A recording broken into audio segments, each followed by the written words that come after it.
What is up, SGL? Welcome on in on this fine Sunday night where we have a premier double header for you tonight, kicking off with a big elimination match between Frontera SD Chrome of San Diego FC and Axon Army of Portland Timbers, followed by LaCinco12 versus El Matador in the upper final. This is the only Mazar, and we got no time to waste. We need to kick off this first match because everyone's in and we are at kickoff time, so let's get started.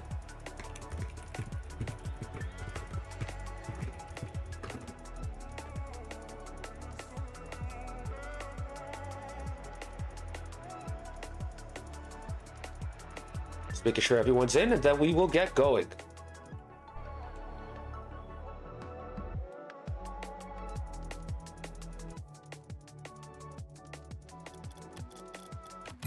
Everyone's starting to join now as the clock ticks down to the first game of tonight. Frontera Chrome versus Axon Army. Here we go. Just a reminder, chat.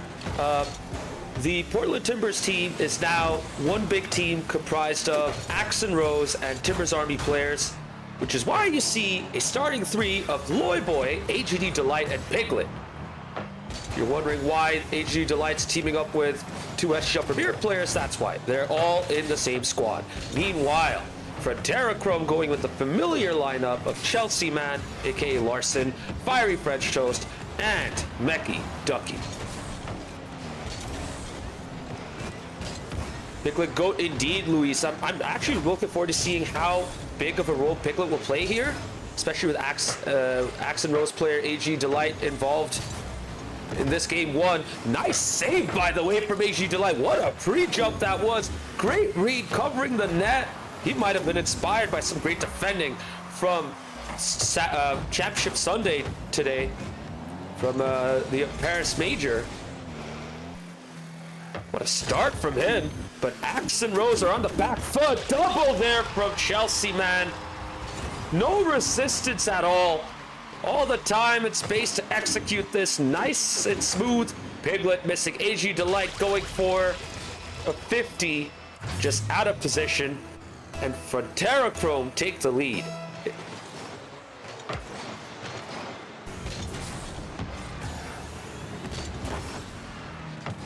Must say, this space station decal is pretty sick. Pretty nice to see Piglet rock with it. AG Delight with a nice vehicle of his own. Loyboy going with the standard Batmobile.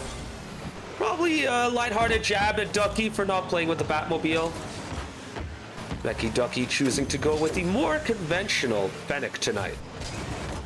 I'm sorry, Mecky Ducky's actually playing the Batmobile. Why did I not catch that earlier? So it is a battle of the Batmobiles between Loyboy and Mecky Ducky. Might have been something they agreed to do beforehand, who knows?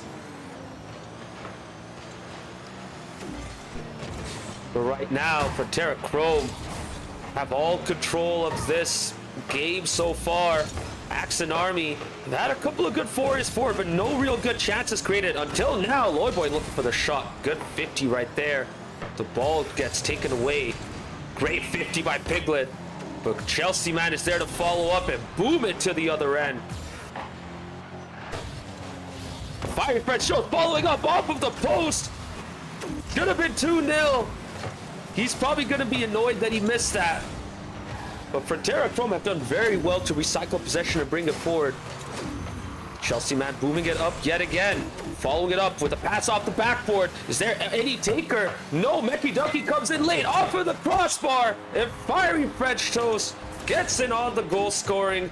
Finally, after that big miss earlier, he gets Frontera Chrome second.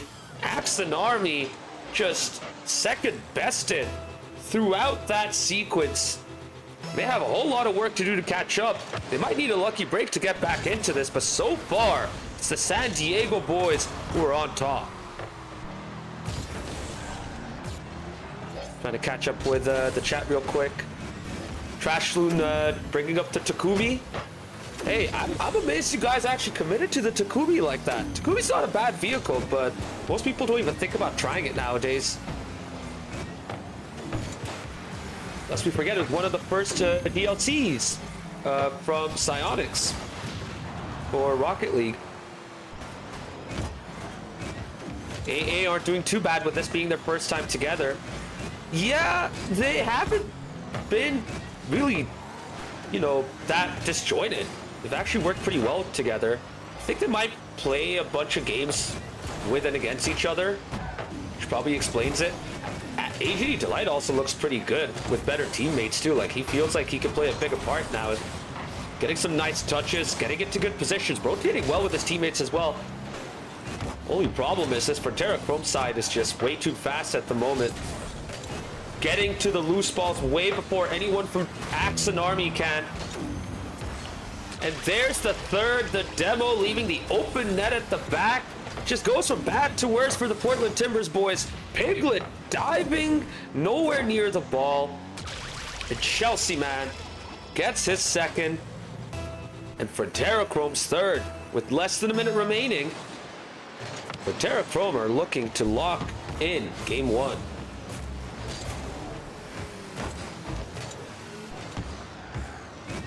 You've been using it since the first day you played? Respect, Trash Food. I never would have thought that there would have been people who stick with a Takumi for that long, but you know what? Respect, man.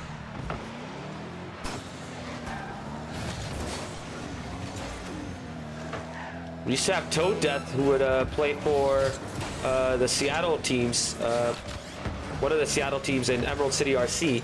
He would stick with the Masamune, and he's been a Masamune player for a very, very long time.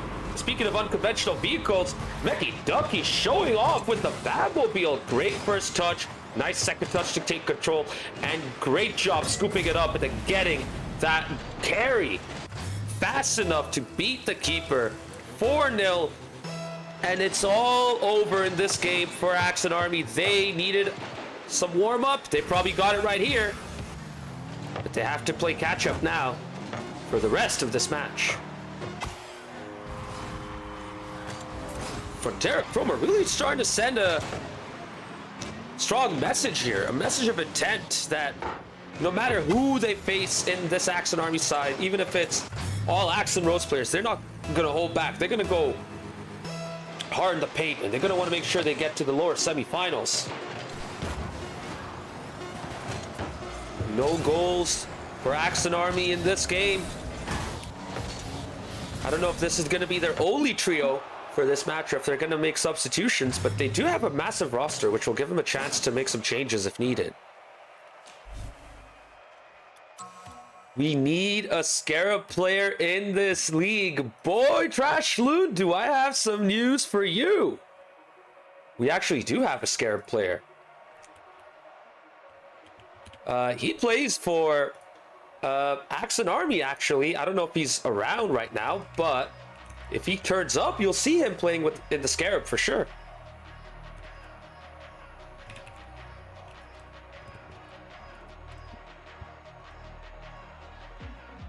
Yes, we have people who pick unconventional vehicles. You know, no one's afraid to try different cars, good or bad, you know, gold or SSL. Everyone's willing to play with whatever they're comfortable with and go for it. So as someone who uses a bunch of unconventional vehicles, I massively respect that. You've missed most of the upper league? Well, I don't think this Axon Army player has played yet. His name's Hamburger Herder. I think he's yet to make an appearance. But under Axon Rose last season for the Portland Timber side in the championship, he was using the Scarab very much often.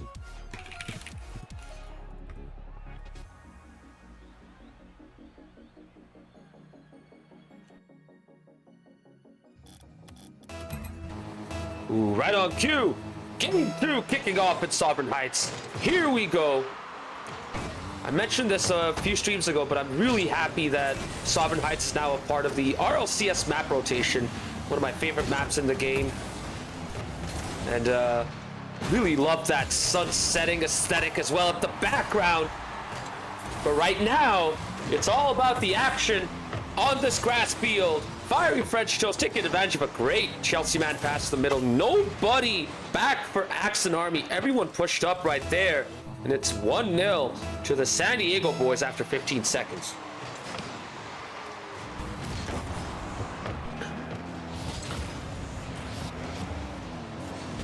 Is this it? Yes, it is! Loy Boy goes back to the conventional octane and gets the first goal for Axon Army. Straight away making an impact. Tie game now. Could this be the moment where Axon Army turns it around and takes the initiative? We shall see. So far, they haven't decided to make any substitutions. They're going to stick with the trio that they have right here. Just good enough because these boys have been playing pretty well. Interesting from AG Delight getting a flip reset right there, but just too late with the second dodge. Loy Boy getting better timing on his. Doesn't we get a powerful enough pinch though? Speaking of pinch attempt between Ducky and Fiery French Toast, but now they gotta defend. AG Delight testing Chelsea Man right there, who does well enough to get the ball out to the midfield. AG Delight right there, faking Chelsea Man. You don't see that all the time. Incredible gameplay from the Axon Rose captain from Season 10. Absolutely insane right there. This Timbers Army side, Axon Army side is playing with full confidence. The Piglet from Timbers Army of Season 10 almost getting a goal. Loy Boy also. Big save from Ducky to keep it out, and then the post came to help. Now at the other end, this is where Frontera Chrome are good. These quick, instant counterattacks. Just nobody there to take advantage of that. Chelsea Man cross. Loy Boy looking for his solo effort. Off of the goal frame though, yet again. He's getting closer though. The Octane is making a big impact so far. And now you can see Frontera Chrome start to respect their opposition some more. Not really commit as high up. Choosing to drop back and set themselves up. Get some boosts as well before they engage. Loose ball though in the middle. Nobody there from Frontera Chrome to take advantage yet again. But they are in position to keep the pressure going. Meki Ducky with a 0 boost shot. Not on target though. Doesn't even get the quarter boost. He has to retreat. Chelsea Man trying to keep it up, but his loose touch brings the ball to the other end. Nice pass by Loy Boy to AG Delight, who also ran out of boost and couldn't do much. Now he has to get back into the goal. Another off-target shot. In these moments, you gotta make your shots count because Axon Army are right there. You don't want them to get more confidence as the time goes down. You want them to be on the back foot and under pressure. Right now, it's Loy Boy carrying the ball forward into the blue goal. Good defending yet again from Ducky. Now he's out of the back line. He needs to engage. Chelsea Man somehow got the final touch. Absolute insanity. And Frontera Chrome takes the lead off of an incredibly fortuitous moment. Fiery French Toast and Chelsea Man double committing. But Chelsea Man kept his momentum up and got the final touch in the end. Insane goal right there. Insane impromptu innovation right there from Chelsea Man. 2-1 to Frontera Chrome. They got a goal out of nothing. Now can they keep this lead? Oh, it's even better for them. They have extended their lead to 2 now. Great pressure right here. Great pass too. Chelsea Man to Fiery French Toast. Good save from Fiery French Toast's shot, but then Meki Ducky was right there to finish it off. 3-1 after a great game 2 from Axon Army. It's all unraveling for them, but they still have time to catch up. They just need to get that goal. No, they don't get the 50 though. Loy Boy got beaten, but Piglet brings it forward, moves it towards the other end. Meki Ducky though with 100 boosts in the tank, easily able to bring it out. And now Loy Boy taking advantage of the loose ball. No second to get to that. Meki Ducky clears it out. Delight with a nice touch to the opposite end. Gonna look for a bump. Gets Chelsea Man. But Loy Boy went too far back and now needs to go all the way back to the backboard. Slows down, takes control, starts an air dribble. No one to challenge him until Meki Ducky got into the midfield. Piglet touches it down, but that just gives the ball to Frontera Chrome. Piglet hunting for demos along with Loy Boy. Neither player gets any. Chelsea Man with a lofted shot. Lloyd Boy gets it out. Piglet gonna bring it forward, but he booms it instead of taking control. Not that easy anyways to get a soft aerial touch unless you're playing at a very high level. Piglet looking to keep the pressure up. He wants this Frontera Chrome side to just backpedal and get that awkward moment. And Lloyd Boy forces it with a boom off of the side wall. Chelsea Man and Ducky together at the side. Chelsea Man trying to get back, just couldn't get far enough to get a substantial touch on the ball. Gets it into, puts it into the back of the net. An own goal for Chelsea Man. 3-2, but he might get a chance of redemption, and he does, straight out of kickoff. Doing it all by himself. Chelsea Man with zero boost, getting high enough to touch it in. Well placed right there. The 2-goal lead is back. 4-2 to Frontera Chrome. They're looking likely to go 2-0 up in this match as well. The light tick into the corner. Lloyd Boy, ooh, I don't think he was able to take control of that. Piglet needs someone to get this in the middle. But it just goes straight to Chelsea Man. Nobody there to challenge him. Fiery French toast popping it up. Time wasting galore. And the clock has hit 1. You know what that means. It is game over. Game 2 to Frontera Chrome. It's been a great start for them. And it might keep going. Because I don't see how you could derail this Frontera Chrome train right now.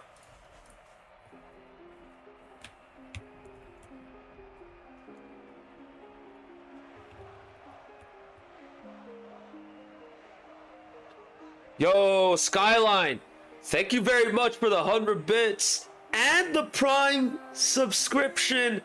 Much love, bro. Thank you so much for your great support. Skyline W indeed, Trashloon. Skyline W indeed. I don't know how much of game 2 you caught, Skyline, but this was a pretty good game. Game 1 was a dominant Frontera Chrome performance. Axon Army, you know, combining, you know, Timber's Army and Axe and Rose together. So you're seeing AG Delight team up with Piglet and Lloyd Boy from Timber's Army of Season 10. And Axon and AG Delight hasn't looked too bad so far, but, you know, Frontera Chrome just have that chemistry. And they're just playing at a much faster pace. So even when Lloyd Boy gets into the groove of things, it just doesn't work out. Especially when, you know, Frontera Chrome are just so good in their positioning and reading of the game. They're just a well-oiled machine compared to the Saxon Army side.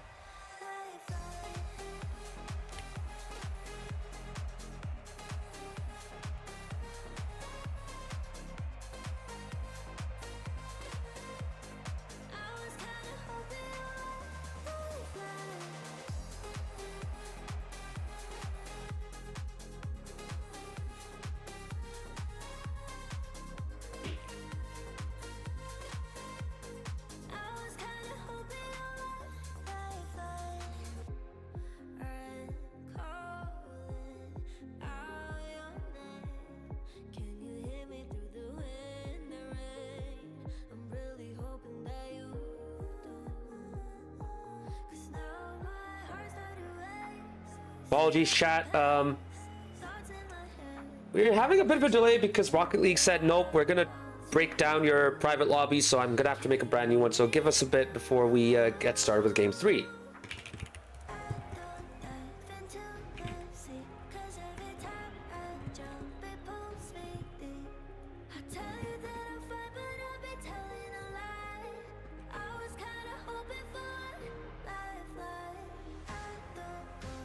That was a good game. Might be going to see TA in July. Whoa, okay.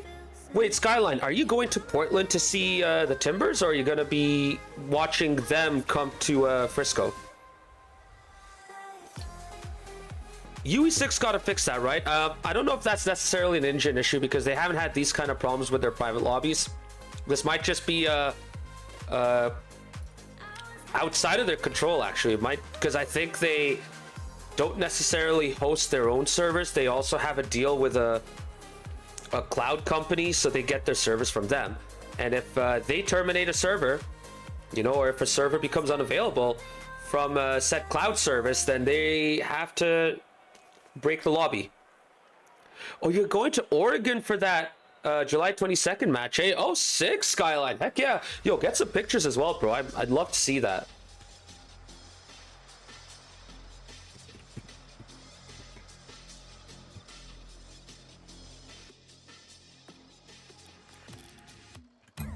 All right, chat. Took a while, but we're finally getting started with Game 3. Both teams are now in at DFH Stadium. Here we go. Can Axon Army turn it around, or will Frontera Chrome go to match point? Might be doing a business trip up there and catch the game that same week. Yeah, why not? You know, kill two birds with one stone. If you got some free time, may as well. I don't think that business trip is an all expenses covered trip, right? So you're gonna have to pay for your own match ticket, correct? Speaking of matches, so this match so far has been all Frontera Chrome. Even when they've been on the back foot by this Axon Army trio, they've still been able to find a way to get themselves going. Couple of fakes, a couple of whips, but now Axon Army take control. Piglet with a boom.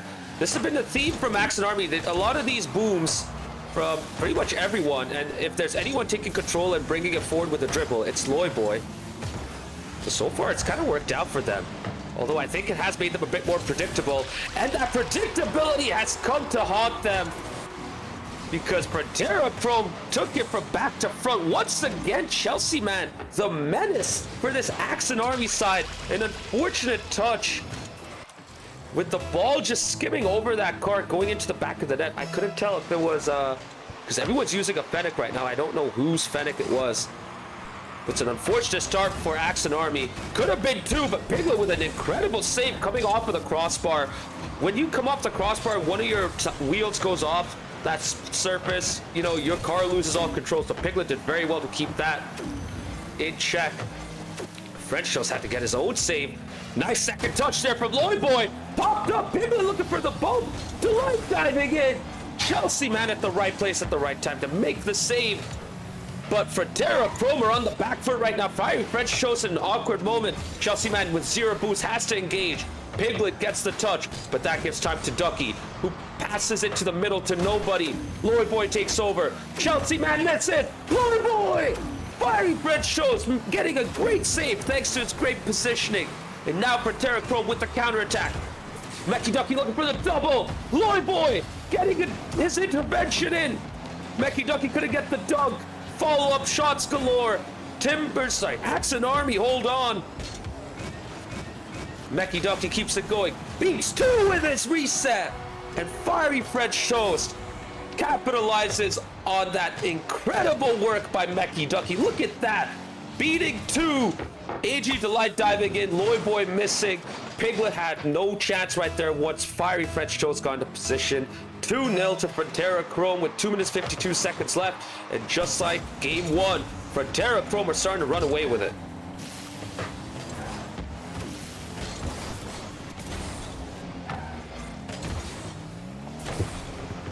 You hate to see it after such a good performance from Axon Army in game two as well. And as Trashloon in chat says, AA is indeed getting overwhelmed. And that's the problem with having, you know, players of varying skill levels play together. Because then they have a different understanding of the game. They play at a completely different pace. So you could try and do like quicker, more aggressive plays. You could try and get these passes going. And they can come off just like you did for Piglet right here. Wow. Insane 1-2 between Piglet and Loyboy. And Piglet with a fine finish to the far post. Chelsea, man, had the boost in his tank, but couldn't get anywhere near that. What a goal to get Timbers Army back into this. Now, to finish my original thought, sometimes, yes, things could work out. But more often than not, you know, you're basically having to play it more safe and be more conservative. And when you drop deeper and deeper and you start to slow yourself down, that's when the opposition can take advantage. And Frontera Chrome have done a very good job of overwhelming Axon Army. But Axon Army are still showing signs of life. Once again, Axon Army are on the back foot. Looking like Foot Esports right now. Taking advantage of their attacks. Piglet with a carry. Loyboy bumps him away. Oh no, open net. Fiery French Toast cannot extend the lead to 2. Once again, misses. Meki Ducky had to take a shot once everyone got back. And now Frontera needs to defend to hold on to this lead. Loyboy looking for a reset. Doesn't get it. Delight follows it up. Loyboy off the corner, but Piglet has no boost. He needs to go back. Loyboy has boost though. Picked it up right on cue to get it back. Gets the flick over one, but cannot get to the ball before Chelsea Man, who sets up across into the middle off the corner. Everyone missing. Piglet finally gets the final touch. Piglet, by the way, showing some really good mechs so far. He's been grinding and getting better and better at the game. That's really good to see. So has AG Delight, who misses, unfortunately, but Piglet, Loyboy, rather, gets the shot off. Now they all need to go back and defend. A whip from Chelsea Man, but Meki Ducky's there. Nice composure to keep that car still and get that solid touch. Open net for Fiery French Toast. No result right there, though. Off target yet again. Axon Army have run out of time. They've had a couple of good moments, but they've not been able to create something substantial outside of that Piglet 1-2. And now we're into the final 10 seconds. Still a 1-goal game. Axon Army can equalize and take us to overtime, but they got to get the ball into the other half. The Frontera have pinned them back right here, and they are going to seal the deal to get on match point. Incredible performance from the San Diego boys right here. Axon Army, try as they might, have now a huge mountain to climb to keep themselves in Season 10.5's tournament.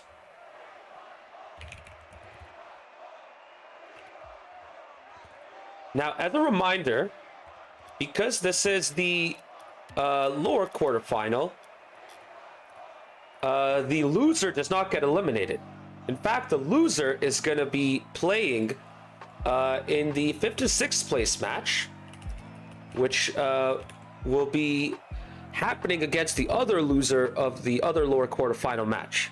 So there will be one more match next week for the loser of this match right here, and they'll face off against the loser of Wonderwall Black versus KC Cauldron for 5th place. Still keep it close indeed, Trash Loot. Now, chat, for those of you who've been watching and paying attention, what do you guys think Axon Army should do right now, besides hope for subs? Because for me, I think they've done everything they can. They just need to execute. If they get their hits going, if they don't double commit, just, keep it sensible and simple, I think they'll be fine. But we'll see if, they have any subs lined up. Because at this point, they're 3-0 down. They need something else. They really need something else.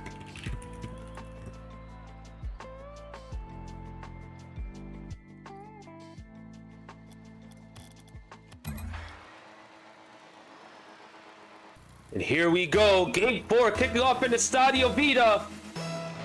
And as you can see right there on the upper right corner, Rydog has come in for Axon Rose's AGD Delight. Axon Army now fielding a full Timbers Army side. Loyboy, Rydog, and Piglet against the same trio of Chelsea Man, Fiery French Toast, and Meki Ducky. Can things change for them? They can!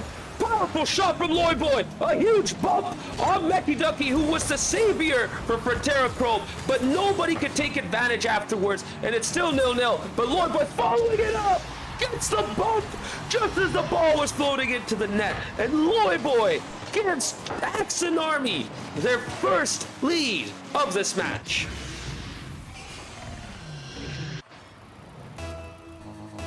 What a start for Axon Army.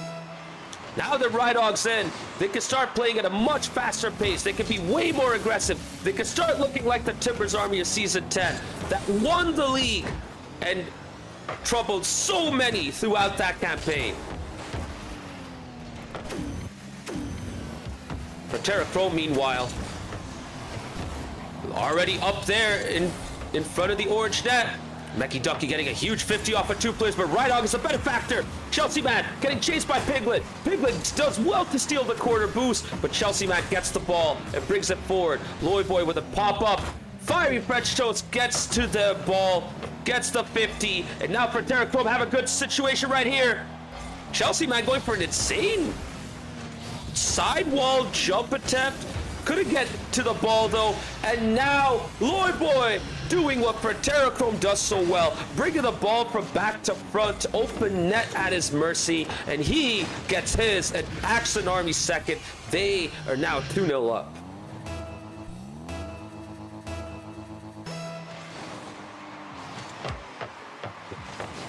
Hold that though. Frontera Chrome get its goal straight out of kickoff to have the deficit. Rydog missing, Lloyd Boy pulling away, unfortunate. Fiery French Toast says, I'll take that, thank you very much. 2-1, just like that. If you're seeing Rydog's message in chat, thanks for UE6. Fun fact, Chelsea man is a psionics developer in Frontera Chrome, so that message is for him. And yes, if you missed the news from RLCS earlier today, Rocket League is going to get a massive update where they're basically going to be going into Unreal Engine 6. So yes, Unreal Engine 6 got announced just as the game got announced to have a major upgrade down the line. So exciting times coming for Rocket League and Psionics, and I can't wait to see what Unreal Engine 6 has in store for all of us, because Unreal Engine 5, not gonna lie, despite the early hype, it's been a bit of a disappointment. So I can't wait to see what Unreal Engine 6 has in store for all of us.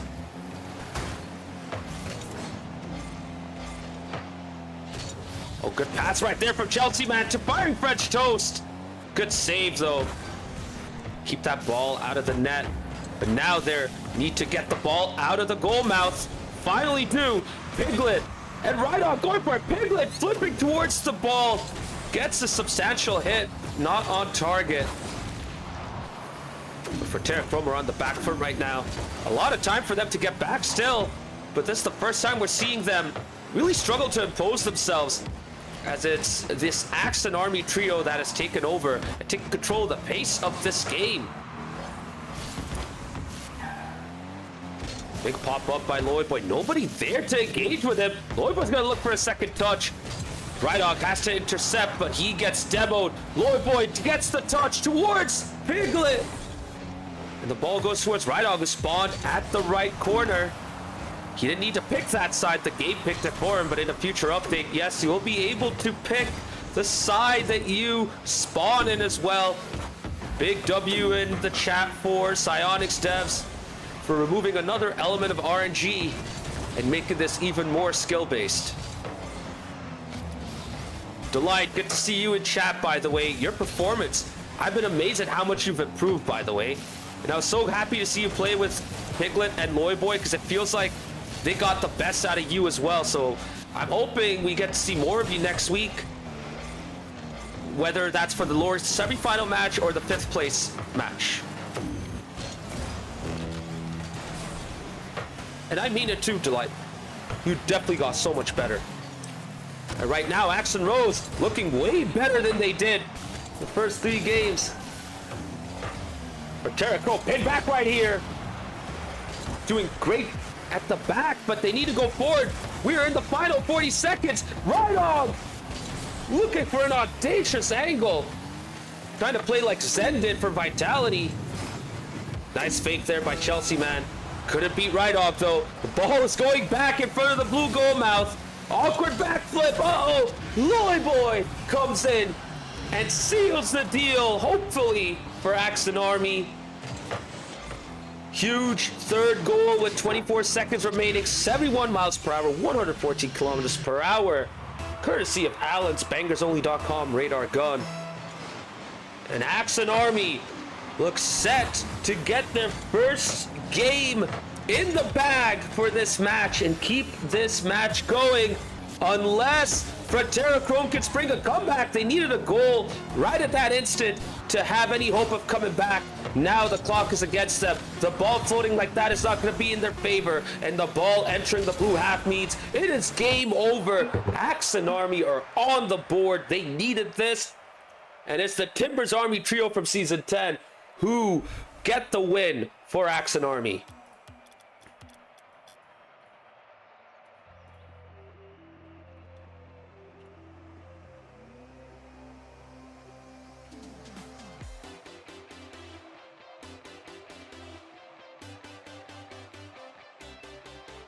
Hopefully the lobby doesn't break after this.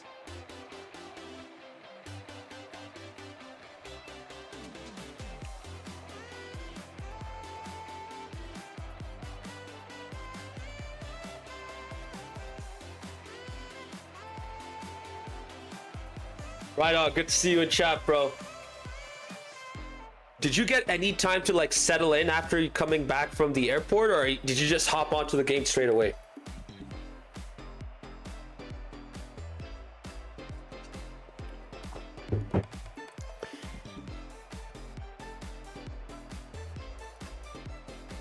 Ah, come on, game. Not like this. Why are we getting the lobby broken up after 2 games?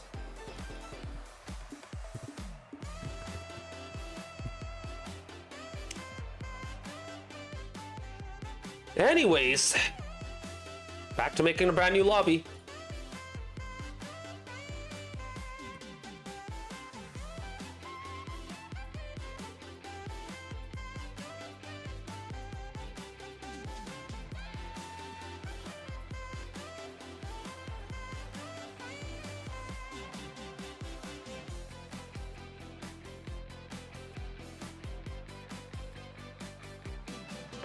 Good to see people coming in to the stream. Hopefully you all had a good weekend so far.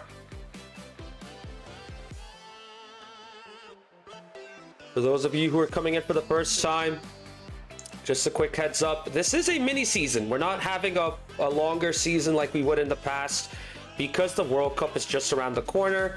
We basically set up a knockout tournament, double elimination knockout tournament that is, for both the Premier and Championship divisions.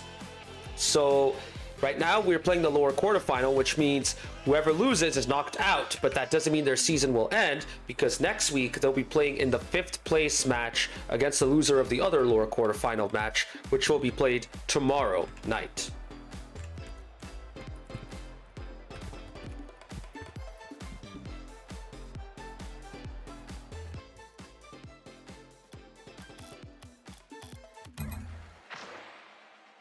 All right, both teams are now going in as we kick off Game 6.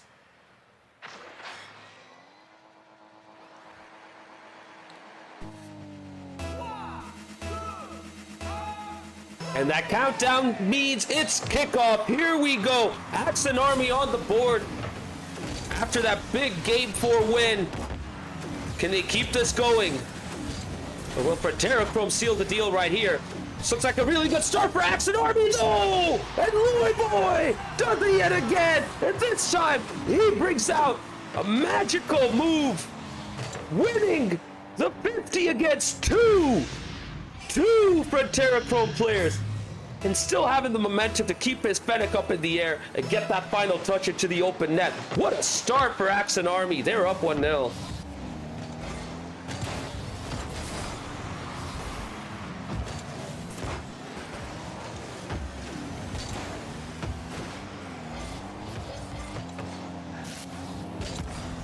Frontera Chrome, they've had some really good battles against Timbers Army in Season 10, and now that they're facing a Timbers Army trio,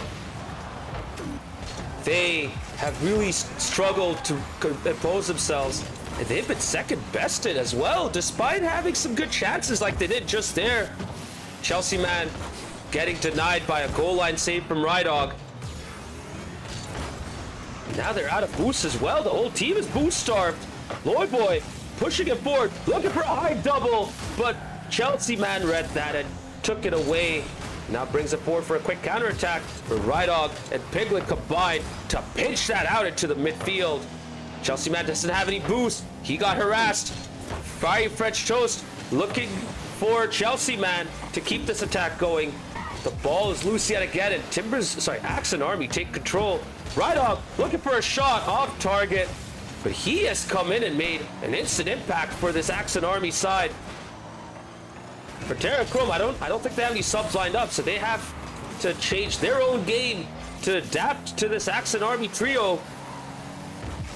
Right now, they have no answer, though, despite being able to create some chances of their own. Chelsea Man looking for a 50, bumped right all the way. Piglet, though, has the time to clear it out. Lloyd Boy with a clear pitch towards the net. Firing French Toast back in position to make the save. But just a heads up, in 15 minutes, LaCinco12 versus El Matador, the upper final in the SGL Premier, will kick off. And we will get to that matchup once this matchup concludes. So once Frontera Chrome and Axon Army finishes, we will jump straight into LaCinco12 versus El Matador, if that starts at 11 a.m. whilst this is still going. 11 p.m. rather, whilst this is still going. Anyways, Frontera Chrome looking to get back into this. Just haven't had a good look at goal, and they've had to deal with these quick transitions as well, just using their boost to get back. Firing French Toast, getting himself out of that play, just diving hopelessly for the ball, and now he needs to get back. At least Frontera Chrome are managing their boost better. Now they got to create a good opportunity right here. It feels like Axon Army are just first the ball at every single occasion. They have read these Frontera Chrome attacks like a book. They know what to expect in every single moment. So for Frontera Chrome, they might need an insane individual play or some really good quick passing to open them up. Because right now they're a bit too predictable. Chelsea Man centering Ducky. Ducky with a fake. The ball bounces away though. French Toast has to wait. He didn't want to engage. And now he has to go all the way back. Mecky Ducky with an awkward moment right there. Fortunately for him, the ball was going off target anyways. But now Axon Army are on the front foot. They're going to be entering the final minutes soon. Still 1-0 to Axon Army. They won game 4 by 1 goal. They're 1 goal up right now. It's been really close once Right August come in. But he has been the difference maker for this Axon Army side. Lloyd Boy looking for a shot, just wasn't able to get to that ball. Felt like it slowed down once it got off the backboard. Every single time Frontera Chrome boom the ball forward or try and get it off the backboard, Axon Army are just ready for it. They need more midfield passes. Early shot attempt right there. Mecky Ducky having to dive in as the third man after firing French Toast couldn't get the 50. Now 1v1 between Lloyd Boy and Chelsea Man. And right off ensures that he doesn't get involved. Big bump at the goal line. And Lloyd Boy extends the lead by 2 goals. Extends the lead to 2 goals with 36 seconds remaining. His second as well. Axon Army are a whole new team right now. Frontera Chrome have had no answer for them so far. And chat, I didn't want to say this, but I guess I'll say it now. We might be in line for a reverse sweep.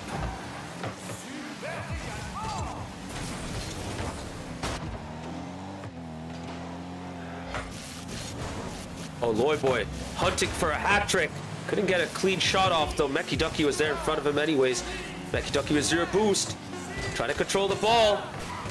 Couldn't get anywhere near it though. And the clock has hit 1.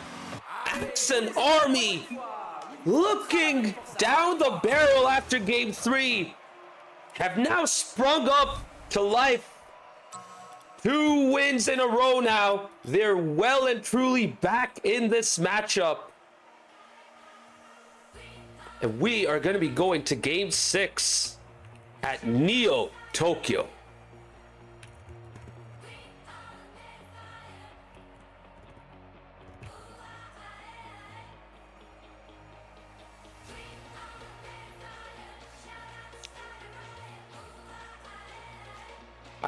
If we get what we get tonight, I'll be freaking amazed, honestly, because kind of feels like this week has had some more predictable results. So I'm hoping for some bangers here in the premiere.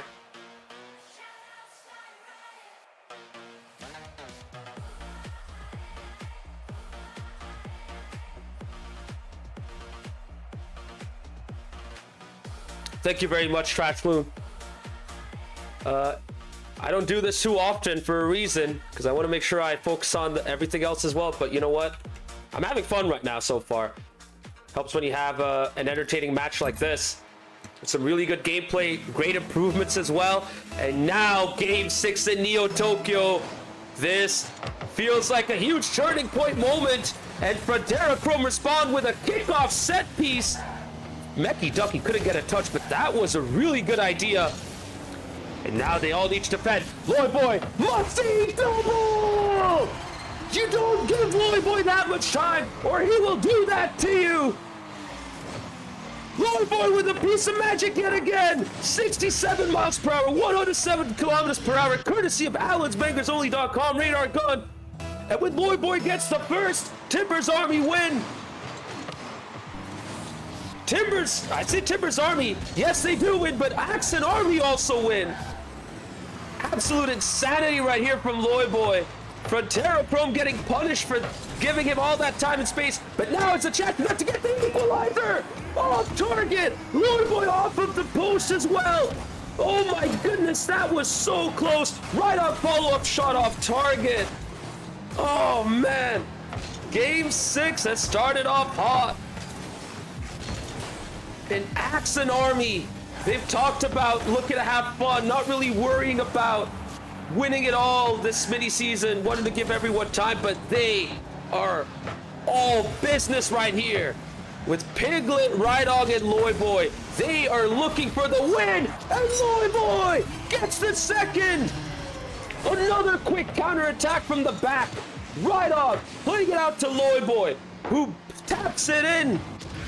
66 miles per hour, 106 kilometers per hour. It's a powerful tapping right there. But that is the difference at the end of the day. Axe and Army up 2-0. Frontera Chrome really struggling right here.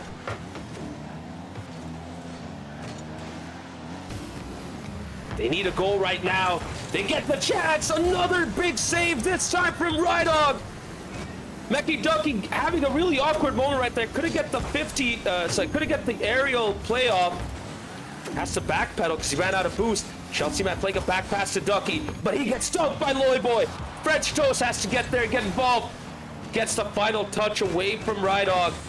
Piglet though forces it up yet again. Lloyd Boy looking for the shot. 50 off of the backboard.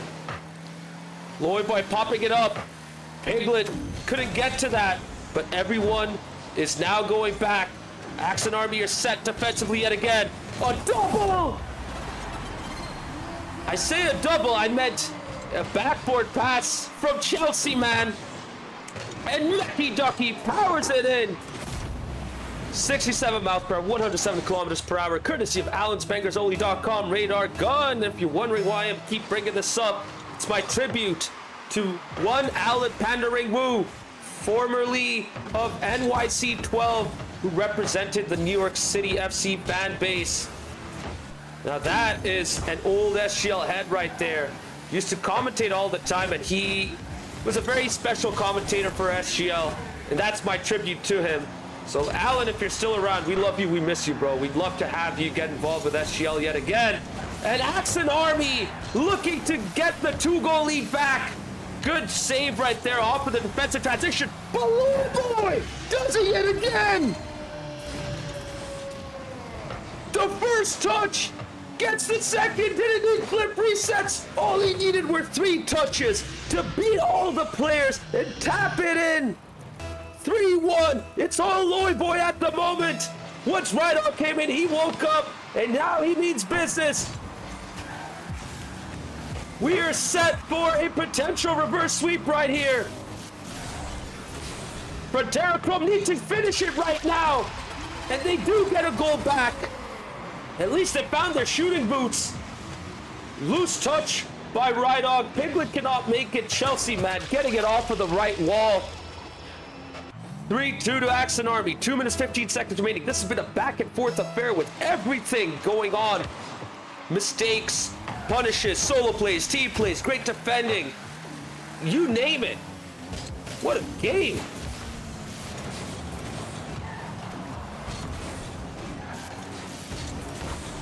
Right now, Frontera Chrome just need to solve the boost issue because more often than not, they just run out and then they get overwhelmed. Demos will help. Axe and Army are on the back foot. Chelsea, man, looking for a flip reset and then a 50 after trying to fake the flip reset. Neither worked out for him, though. We haven't really seen Fiery French Shows get too involved once Rydog is coming in. Speaking of Rydog, he now stabs his contribution in with a big goal for Axe and Army to extend the lead yet again to 2 goals. Can't believe what I'm seeing right here. This has been an insane matchup. Axe and Army gotta defend yet again, though. French Shows to the big 50. Becky Ducky gets beaten by Lloyd Boy. And Chelsea man follows it up off the ceiling.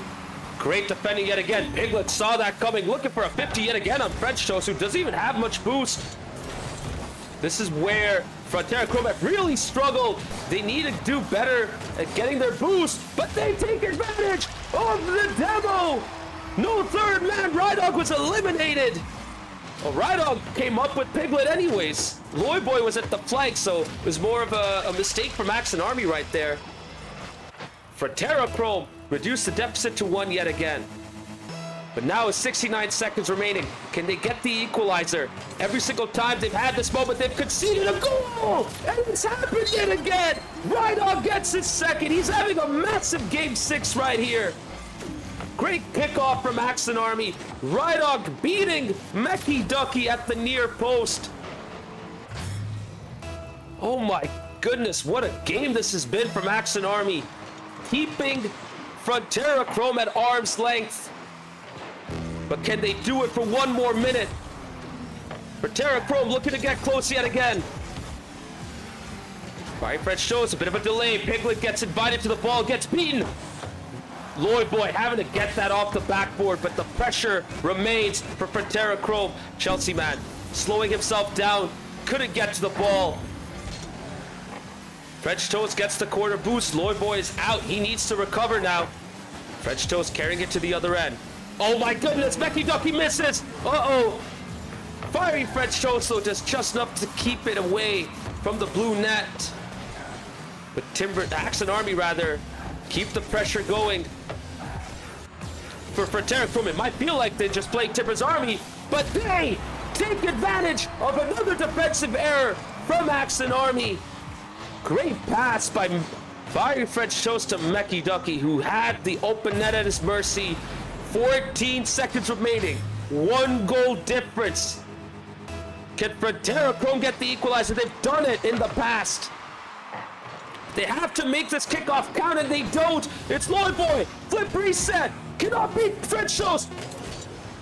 Chelsea man to Ducky, but Ducky hits your boost. Blue ball to the middle. Fiery French Toast had to get it in. Chelsea man misses as well. And Axe and Army get away with it. They win by the skin of their teeth. And we are going to Champions Field.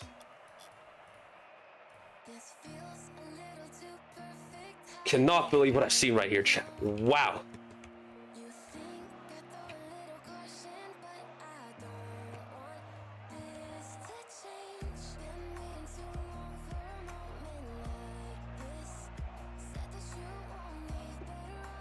I never thought we'd have the prospect of a reverse sweep here, chat, but it is happening.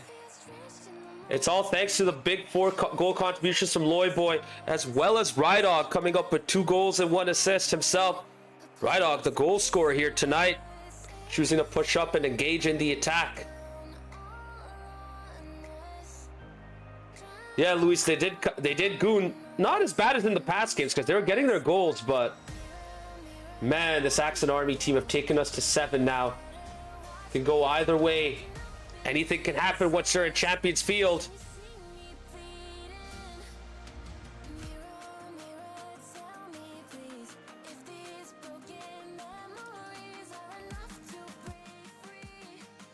And here we go, chat. Everyone flooding in now. Clock ticks down. And we kick off Game 7 between Frontera Chrome and Axon Army. Here we go. And yes, your eyes are not deceiving you, chat. Axe and Army have brought back in AGD Delight, this time for Piglet, so it's Rydog, Loyboy, and Delight. And what a moment there for Delight. He could have had the first goal. But what a save from Mickey Ducky. And now Fiery Fred Show's getting a save of his own. Loyboy off of the crossbar. Rydog! You cannot keep this Axon Army side out, especially when Rydog is involved. And he gets the first goal for the Portland Timbers boys. Doesn't matter if Piglet's not in there. They can still make it count. 1-0. And the reverse sweep is well and truly on.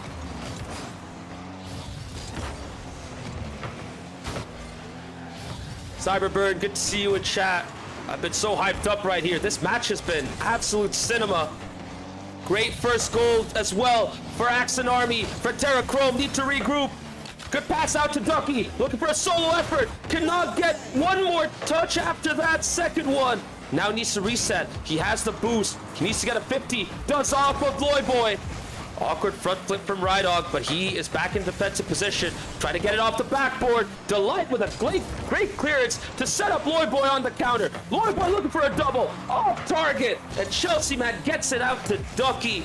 Wow, that was really good from Delight right there to kick off that attack. And he has played a big part in this Game 7 so far. But now it's Frontera Chrome's turn. Chelsea man with a great pass attempt to Ducky, but Ducky just couldn't get to the ball. Oh my goodness, this has been an insane matchup. That's right, Turn. It's been insane. Absolute cinema. Good God. Trying to catch up, but my breathing, oh my goodness, I'm just running on adrenaline at this point. That's cinema in the chat so you can see the absolute cinema emote. Because this has been an insanely good performance for both teams, but it's all Axon Army right now. Frontera Chrome need to get back. Fiery Fred Show's looking for a bump, but now he's back. Mickey Ducky with 0, slowing it down for his teammates to come back. Fred Shows with the clearance. He's gonna try and follow this up, but the ball's way too close to Loyboy. Loose touch from Loyboy though. Bump attempt from French Toast. Chelsea man choosing to stay in the midfield instead of looking for the cleanup shot. Probably did the right thing right there. But Frontera Chrome is starting to grow into this. Big booming shot. Loyboy, he fakes, and he gets the goal. I thought he faked, but he might have skimmed the ball right there. Actually, it was him who took that first shot. Faked it right there. Chelsea man and Fiery Fred Show scoring crisscross. Neither able to get to the ball though. Axon Army up 2-0. They were 3-0 down in this matchup, chat. Then Rydog comes in and everything changes for Axon Army. But now they need to get back into defending like they always do. Rydog playing it off the backboard. Fiery Fred Shows getting involved in the goal action. It's been a while since he scored a goal. I think the last goal he scored was in Game 3. So for him to get a goal contribution is big. But it's 2-1 now. Game on.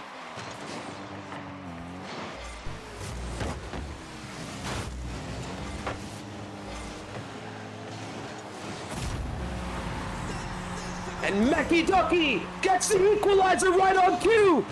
Fiery Fred Shows with a huge assist. Big pop-up. Mickey Ducky gets the dunk on Loyboy. That Batmobile as flat as a paddle still did enough to push the ball into the back of the net. 2-2. All even now.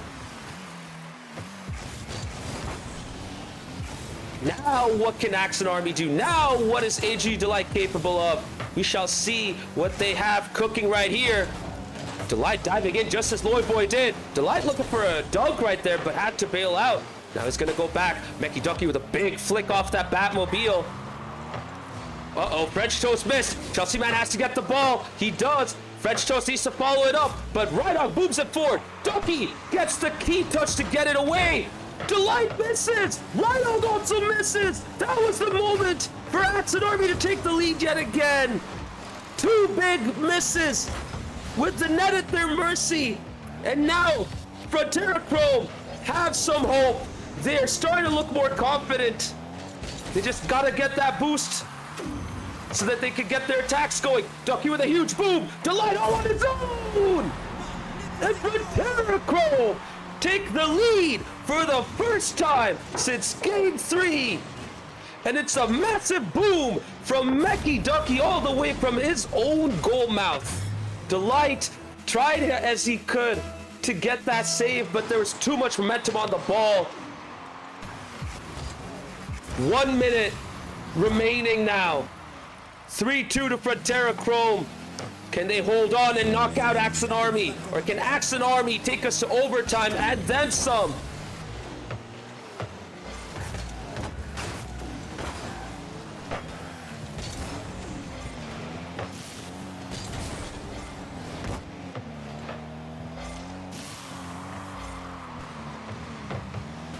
Okay, finally got some time to breathe.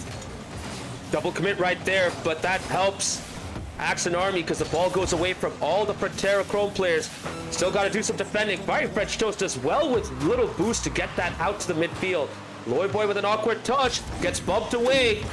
Chelsea Man booming it up to Ducky, sorry, to French Toast, who sends it for Ducky, who now has to go back because now it's Loy Boy all by himself, bringing it forward. Chelsea Man with a good save.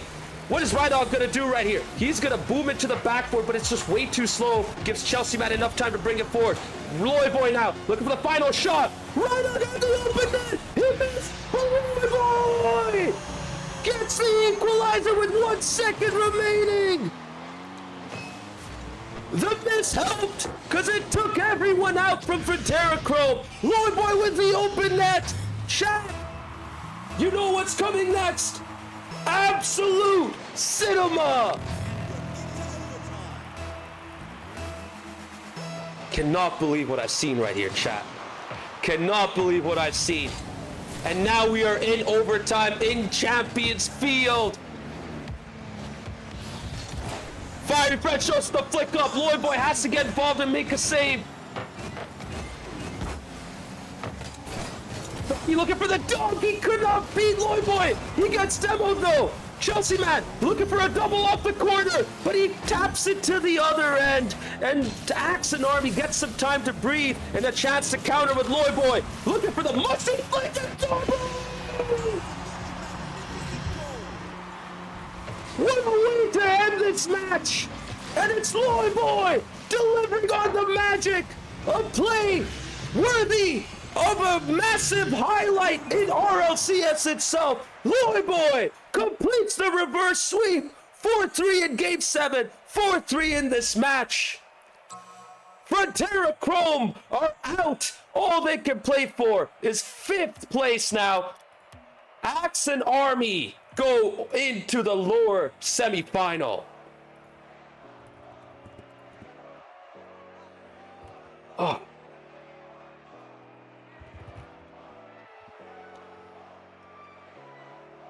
Guys, clip that. I will forget, but clip that right now and put the link in the chat. Because damn, what a goal.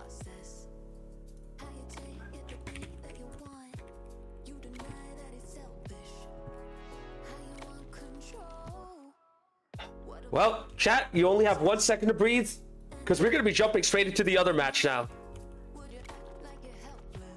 Between LaCinco12 and El Matador in the upper final.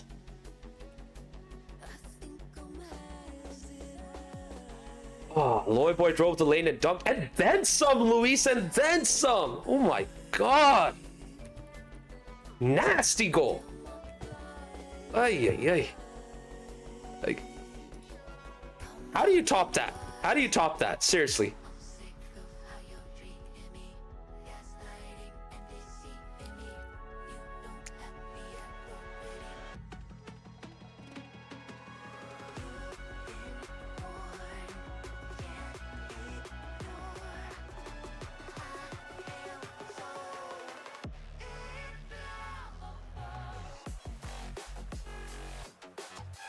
Apologies, chat. I'm just rushing to make this other lobby right now because I don't want both teams to wait too long. We're not going to do any interviews right now for the first match. That's going to go until... That's going to be saved for later. So, if both sets of players are still around, maybe we could get some interviews from either or both of Frontera, Chrome, and Accent Army. But for now, we're going into the second match.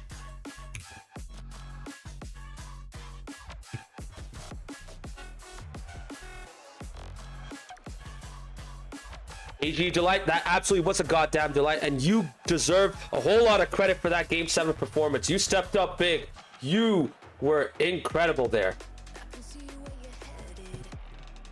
And chat, perfect timing. I am no longer alone in the commentary booth. With me is... It's me. I just played. Hi, friends. I got off a plane. That's why I didn't show up in the first few games, but we're so back. And as fun as that match was to be a part of, we've got another match rolling. So I don't know what you've talked about this match already because I'm just here, but we got one more banger match too, so should be good. Yeah, seriously, but I don't know how you follow up that game winner. Right, Og, since you're here, what? How'd you guys react when you saw that? Because that is an RLCS highlight reel goal right there. We thought he like mustied, was it Chelsea man or whoever was like up there with him, like trying to like win the ball, like win the 50. Like we straight up thought he like mustied the car instead of the ball, or flicked the. I don't know. That was. I'm still in like shock. I might have to go back and watch it from his POV again, because I like literally have no idea how he did that and then still had the boost and the positioning to like double tap that, because surely we saw like a conglomerate of cars up there. We're like, there's no way he gets back to that. Like, it's fine, he did like good for what was worth, and then he somehow doubled that, and we were all like, what in the world? What? Yeah, exactly. What in the world? What else do you say after that? I don't think we didn't even react that much, because we literally, I think we're just in shock of like, we have no idea how that actually happened. So yeah. Well, I mean, since you're here, I mean, you know, I'm just wondering, because you talked about wanting to give other players a try, not really worrying too much about the end result and all. I mean, you kind of stuck to your word there, because you brought AG Delighted for Game 7. How'd you rate his performance? It's good. I think, as I'm sure like all of us know, and as I'm sure he knows, like it's still like, you know, like a level above where he's at in terms of like play, but he has the like IQ, he has the positioning. It's just kind of the mechanical kind of part of it. So I think he's like halfway there. Like he can compete, and it might not look like it like on the scoreboard, but there were times when like he was getting in there winning 50s and kind of just keeping plays alive and kind of doing the right things there. So you know, that's all I want from him. Like, you play your game at whatever level of the opponents we have. Loyboy and I are good enough to adjust, and that's fine. But we want you to get the practice. We want you to like see what it's like, be in the lobbies of kind of like higher ranked players, so you can kind of see what's going on. And you know what? He absolutely delivered. I mean, when he was teaming up with Piglet and Loyboy, he was playing a big part in all sequences and, you know, attacks and even defensive moments. Yeah, ignore that trigger. I know. It's just a glitch. Don't worry about it. But to continue on with my question, were you surprised at how much better he got mechanically? Because it looked like he was going up in the air and he was as comfortable as anyone out there aerially. I think he's more confident, and that's what makes him like, I don't want to say good now, because he's always been like good. It's just like he's more confident to go up for balls. And I think when we first started playing back in season 7? I think it was season 7. Like he was just scared. And you can tell he was kind of doing circles and you can tell he would want to go up and hit the ball, but he just like couldn't figure out how to do it.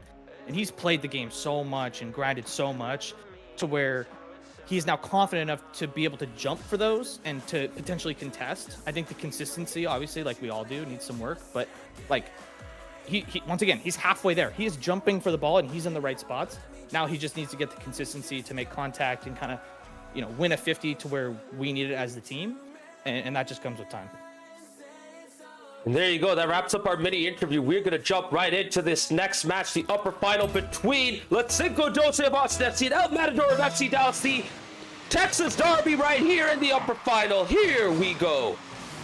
Yeah, both teams aren't out yet if they lose. Maz can correct me if I'm wrong, but Winner gets top 2, and then loser just drops down to that lower final. So nothing crazy there. I guess, Maz, we have like kind of predictions. I don't know if you guys went through that already in the preview at all, but no, we had to jump straight into your match. No time for previews or anything. But it's Devin. Yes, if you see Mess, that's Devin, who gives LaCinco12 the first goal. Rudsau off the backboard. Huey just misses the ball completely, and Wicca got desperate, tried to get to the ball before Devin could. But it's Devin who takes advantage of that mess, yes, pun intended, and gives LaCinco12 the lead in game 1. You guys already know, if you guys watched a stream before, an SGL stream before, where I'm on the podcast or I'm on anything, because I love this LaCinco12 team, and Runsau is going to make it 2 off of the kickoff, just beating 2 El Matador players on the wall there, and it's going to be a free net. But I've already said it, like this LaCinco12 team is a top 2 roster in the league, if not the best roster on paper. So I'm super excited to see what they got, but they have a huge opponent in EM in front of you, because we all know what they can do as well. Absolutely, and this lineup of Huey, Luis, and Wicca, that's a good lineup in and of itself. You know, they still have Caesar who can get involved, but Caesar probably not available for the game 1, so they choose to go with Wicca and Huey together with Luis. And so far, they're having to play catch-up against Rudsau, Devin, and Palace. Palace starting game 1 instead of Kaser. But you know Kaser is going to be around to get involved with in this matchup. But so far, it's the OG LaCinco12 trio who are delivering. Good 50 right there by Palace to keep up the pressure. Now they all got to defend. Wicca brings it forward, but gets beaten by Rudsau. LaCinco12 have been keeping the pace high throughout this whole match. El Matador trying to slow it down, but they're just not getting any time to breathe, Rydog. Yeah, that's their MO. That's LaCinco12's MO, is just, we're just going to pressure you. Just kind of like what you saw with Chrome. Just, it felt like we being Tim, Axe and Army, like we're just always on the back foot, and that's just how good they play. And you're going to get a similar play style with LaCinco12 of just threatening at all times. They're always going for the ball. They somehow always have boosts. We might have to check their PCs for hacks or something, but they always have boosts and are always ready to go. And so I don't know if the slow play is going to be the right plan for EM, as that one's just going to fall in from Luis. I'm not sure who passed him that one, but Luis is going to cut the deficit in half. But that's a big goal as well, and you know, you need big contributions from your best players, and Luis has played a part right here. Open net, but still got to make those finishes count. Anomaly can attest to that. He hates open nets himself, so you know what? For now, it's worked out, but not that kickoff, though. Oh, you hate to see that, chat. Rudsau getting there first. Huey completely missing. Luis pulling away at the last second. It didn't work out. LaCinco12 got a 2-goal lead back. Pull the Rydog kickoff there. Definitely not what you want to do when you get a goal back, is kind of give it up right away, as we saw late in that series, last series from Axe and Army. But yeah, now you sucks, right? Because you just got a goal back. You're like, hey, we're back in this game, and then you kind of give it right back to LaCinco12. So we'll see how EM continues to respond here, down 2 with just over half to play. Still a lot of time for a comeback, by the way. It's just El Matador need to regroup, but once again, every time they bring the ball forward, they just get engaged by LaCinco12 instantly. No time to breathe. We've seen LaCinco12 struggle, though, with big booming clearances, but so far, El Matador doesn't even have a chance to just get that big clearance up. And right now, it's a passing play. Huey diving up Luis for his second, and El Matador working up a creative attack right there. Palace, rough position for him. He was in no man's land, nothing he could do. But Luis with a 75 mile per hour, 120 kilometer per hour zinger, courtesy of AlexBangazoli.com radar gun. 1-goal deficit. El Matador are back. Yeah, and that's the kind of creativity you're going to need when you're playing this LaCinco12 team. They're usually so good, as we almost see a third coming out, and it does come out. Luis gets his hat trick. Honestly, I'm watching out for Luis, because he's probably still pissed about Shopify. What a dunk that was. Luis is probably still pissed about Shopify Rebellion's result earlier today in RLCS, so he's going to come out with a vengeance, and so far he's got it. All 3 goals for EM. Yeah, he's definitely going all out right now. LaCinco12 had a 2-goal lead for a bit, but now it's all square. 2 minutes remaining, though. There's still a lot of action remaining. You know, we followed up that Game 7 quite well. just end to end. Good high moments of quality, team play, great defending as well, aggressive gameplay from LaCinco12, and of course that 100 bits from Skyline. Once again, thank you very much, bro. And Caesar the Big Dog is back in the chat, engaging with us, spectating his teammates, delivering right here. Big defensive effort right there, but it's not enough for Huey. Gets the save, but the ball sits perfectly for Palace, and they get the lead yet again. LaCinco12 are up 4-3. Yeah, that was a good initial save, but just no more defenders in line for EM there. Palace will just tap it home. That might be the easiest goal he will ever score in his life. And yeah, LaCinco12, what's nice about them is that they really don't change their play style no matter what the score is. They'll be up 6-0, down 6-0, doesn't matter. They're still going to attack. They're still going to try and suffocate you. And so I guess it's a double-edged sword, right? Is like you know how they're going to play constantly, and so you can kind of adjust as their opponents, but obviously it's just so hard to beat as is, no matter what the score is. So lead established back for LaCinco12. They're still on the attack. That one's off the post, and it's Palace. Is that his second or third? Might be his second. That's his second, but what a great 1-2 right there between Palace and Devin. And Palace slotting it perfectly. We talk about, you know, Luis being frustrated with Shopify Rebellion. Palace is a very happy man seeing Arsenal lift the Premier League title, as well as seeing Carmine Corp win the Paris Major. So he's out here looking to seal the deal. Cherry on top of the cake with LaCinco12 going into the grand final here tonight. 2-goal lead so far, but with less than a minute remaining. We've seen El Matador come back before. So LaCinco12 have to take this seriously and make sure that they really nip it in the bud when they get those attacking moments. Otherwise, waste time. So far, they've been doing everything right.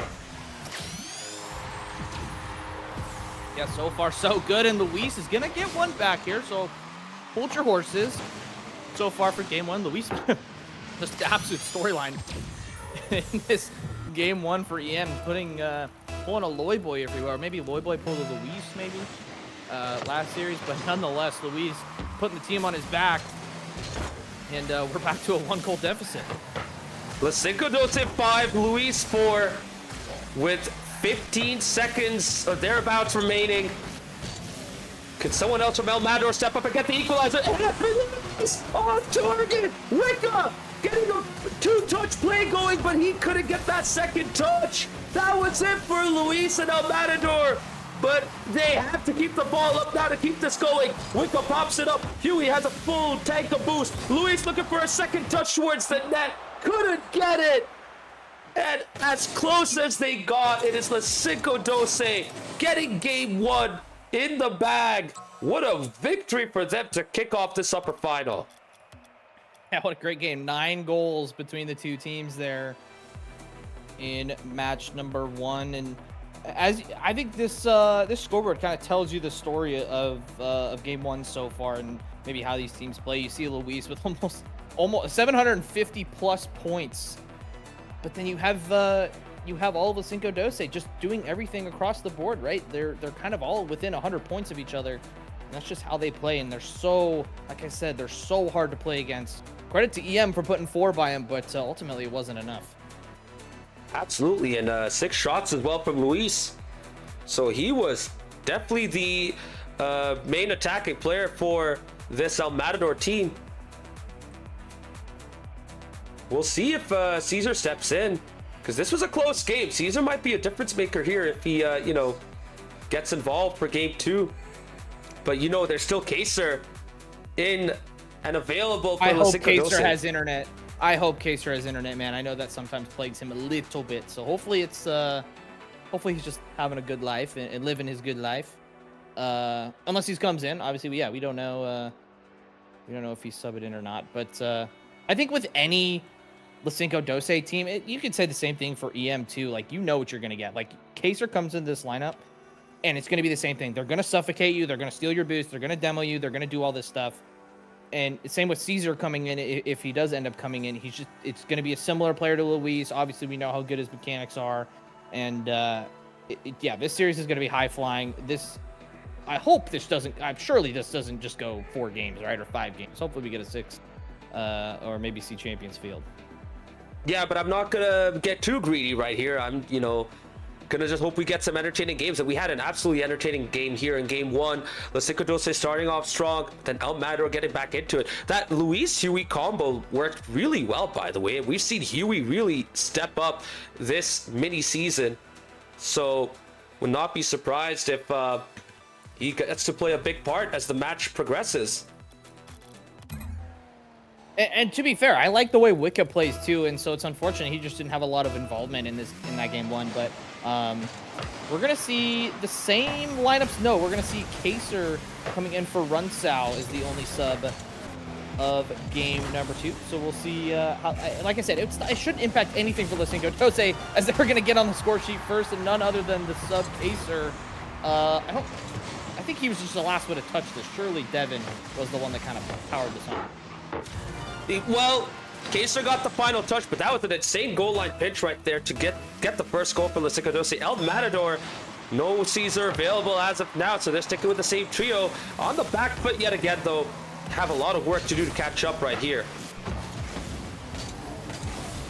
Yeah, I'm curious to see, and you kind of alluded to it as well, like who else steps up for EM? Obviously, it can be the Luis show, but will it be the Luis show? And honestly, you're not going to beat this LaCinco12 team with just Luis. Obviously, we almost saw that in game one, but not quite. So, especially with the addition of Kaser being so good mechanically, you're definitely going to need somebody else to step up.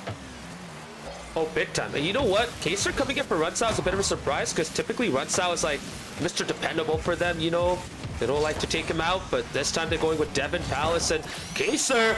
And as good of a start as they had, Luis, of course it had to be him, stepping up and getting the equalizer. Look at that angle that he set up for himself. Wow. Like, why is he there?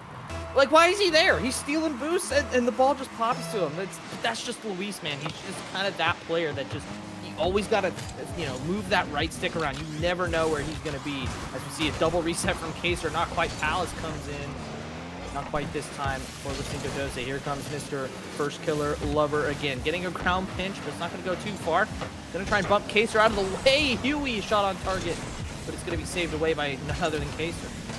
You know, we haven't really said Wicca's name much tonight, Rydog. Typically, Wicca steps up and gets some big goals himself, as well as a big follow-up final touches as the third man. But this time around, he's just been barely involved. What do you think it'll take for him to play a bigger part in this matchup? I don't know, and I mean this with the most, like the utmost respect, is I hate playing against Wicca, man, because he's usually, yeah, just all over the place and just kind of a Runsao-esque player, right? Where you just kind of in your grill at all times. You always got to look around for him. You never know where he's going to be. He's always, you think he has like 20 boosts in the tank, and somehow he still wins a 50 on you, and just doesn't make any sense. And so, yeah, for him to get back in this game, I think he just got to get consistent touches, consistent beats, just like that, helping the offensive side of the ball. I think the defense has been a lot better here in this game number 2. But yeah, can we just continue the play here? So it's going to be a double commit coming out from EM. And as I say that, Kaser's just going to tap this one in and give LaCinco12 a lead. So as soon as I was talking about Wicca, of course, he doesn't have boost there. And Huey went as well. And Kaser, yeah, just easy tap. That is a terrible moment for El Matador right there, Rydog. Once I saw Huey and Wicca both jump up for it, I'm like, uh-oh, they messed up. Because I don't think Wicca was the right person to go up for that. He didn't even have much boost. That should have been Huey, but Wicca just wanted to get a touch. And I think he's gone to a point where, because he's so barely involved, he's just getting desperate to get a touch on the ball. And you see those kind of moments pop up. If you want to think of another player who does that, most notably in RLCS gameplay, Nupo is that kind of guy for Twisted Minds, where when things go bad for him, he just tries to force himself in the situation to get the touches. Crazy Cookster pitch. I've not seen a Cookster pitch go that fast. Fortunately for El Matador, it's off target. The deficit is still a 1 for them. LaCinco12, they're looking to extend their lead by 2. Just not getting the final break right here, but they have done a great job of applying the pressure against this FC Dallas cohort. Yeah, and especially for Wicca, too, just going back. Like, if you're not hitting the ball or you feel like you're just not, you know, the same as you normally are, maybe, it's what else can you do to help your team? Can you get a demo? Can you get a boost steal? Can you kind of help your offense in that way where those things don't show up on the score sheet, right? So you might have 134 points like Wicca did last game, but are you stealing the boost? Are you getting demos? Are you keeping the offense alive? Just like that for Huey. Can he get up there? No, not quite, but That stuff doesn't show up on the stat sheet, but yet it's still super, super important as Kaser fakes out Luis. Palace is going to come in. That one's going to go off the bar. Not quite again for Devin and Co this time, but yeah, like I said, LaCinco12 still putting a lot of pressure on. Oh, Palace looking for a solo play right there, but the ball stays way too low. He was looking for a higher bounce off the corner. Doesn't work out for him. But with Kaser coming in, LaCinco12 seem to have gone up a whole other level. They may not have been as clinical as they were in game 1, but they have done a better job of sustaining the pressure and keeping El Matador out of this game so far. Wicca, though, gets it to the other end. Can he get the boost? He does. Can he follow this up with Palace? Palace does a great job of taking it away, but he cannot beat Luis. Devin clears it out into the midfield. Palace gets the great touch to take it away to the other end and waste more time on the clock as Kaser comes in for the center. And Huey does enough to keep it out. Still 30 seconds left. Oh, that's a last man beat, and there's Huey to tap in the beautiful pass from Luis. I was just about to say, to beat this LaCinco12 team, you just got to beat the person in front of you, right? Because with their just high-powered offense, they're just going to go and jump and try and win the ball. So if you can just play it around the first player, the player that you are up against, you're going to do great things for your team. Luis absolutely did that, and Huey was right there to tap it home. And we have a level game in game 2. And you got to take your chances when they matter. El Matador have definitely done that. I don't know how many shots El Matador as a whole has. Right, you could tell me about that right now, but I don't think it's more than what LaCinco12 have. As we enter the final 10 seconds, Wicca getting a great beat. Still has the boost to keep it going, but the bump gets the ball away. And now El Matador backpedaling. Final chance right here for LaCinco12. Luis gets it to the other end, and we have overtime in game 2. Chat, this has been a great follow-up to the first match. These two teams are putting on a show for us tonight. Absolutely, yeah. Kaser did such a good job there. You could tell he wanted to keep that up. He wanted to keep going, but it's just a smart decision there. Just kind of facing your own net, not a lot of boost, and just kind of letting it die to go into golden goal overtime. Once again, we're starting on the defensive half for Orange. We'll see how EM can kind of get a hold of this. They scored the last goal. They have a little bit of momentum. Here comes Kaser. Can he get a double tap? He can. Kaser, the story in game number 2, and LaCinco12 double their lead in the series. We've talked about Loy Boy magic in the first match. Now it's Kaser's turn to deliver some magic, and he extends LaCinco12's lead to 2. El Matador fought back very well, but Kaser, as you said, Rydog, is the difference maker here tonight. And El Matador really have no answer for this LaCinco12 side. Even though they are able to fight back, they just don't have it in them to get that lead and sustain it. Yeah, and do you call upon a Caesar? Do you call upon somebody else on the roster that can kind of just shake things up a little bit? I don't think they're playing poorly by any means. Like, you see the 108 on Wicca, and you're like, was he really there? I think he played better than game number 1, but I also, like I said, I don't think points tell the entire story of a Rocket League game. Obviously, you can see on the left-hand side of your screen, it definitely does for Kaser there. 3 goals, a few demos, a key save, and yeah, like I said, any roster for LaCinco12 is gonna cook, and they're cooking right now. They really are. They absolutely are. And Kaser can come in for Runsau, and they can take someone else out for Runsau now, and just go with an insane team for game 3. I mean, I really don't know what El Matador can do right here, because it feels like they can rotate however they want and they'll still have a top team. Oh, 100%. 100%. Yeah, this is not a like I said, this is not EM playing bad. I don't think they're playing bad. Obviously, they're 1-goal games, right? They're just a few individual moments that they need to clean up, and they'll be right back in the series. But so the series is far from over, right? It just takes those little moments, and they'll climb back in the series. But yeah, it might have to be a LaCinco12 mistake, if I'm being honest. I think both teams are playing really clean, and there hasn't been a lot of mistakes. But if there is one, you're going to have to capitalize. Well, absolutely. And speaking of, capitalizing, it would have been nice if Caesar would have been around. But looking at the chat, he's kind of rambling, and then I see the typos. He might be inebriated, so that might explain why he's not involved so far. Hey, that's okay. I'm having a drink too. I'm having a celebratory drink too. So, cheers, my good sir, Mr. Caesar. And I wanted to bring this up earlier, and I didn't because hopefully he's still in chat. Skyline, I saw you might be around for the Timbers game, potentially FC Dallas game in July. Hit me up. Let's we can link up with Nelly and maybe some of the other gang too. So let me know. But yeah, we getting close to game number 3, I think. I don't really know. I'm in spectator mode. I just have to confirm that the lineups are as they are. Just got to make sure. Cool. Then we will get started. Yeah, maybe. I think there was a sub, right? There Oh, we do have a sub. No, there oh, there isn't. is. No, Oh, there isn't. is. No. Oh, there's not. Oh, there's not. I see. Oh, yes, there is, Matt. Last minute change. No, we gotta fix this. We gotta fix this. There's some confusion going on. We have 6 players. I think we're good. We're not starting this right now Okay, we're pausing. because there's a lack of clarity on who the subs are. So we gotta fix that up first. We're just trying to throw players in the game. Luckily, you put 3v3 mode, not 4v4, so you just had a whole bunch of people joining. But so it sounds like it looks like Caesar is around. So I think that is a good thing.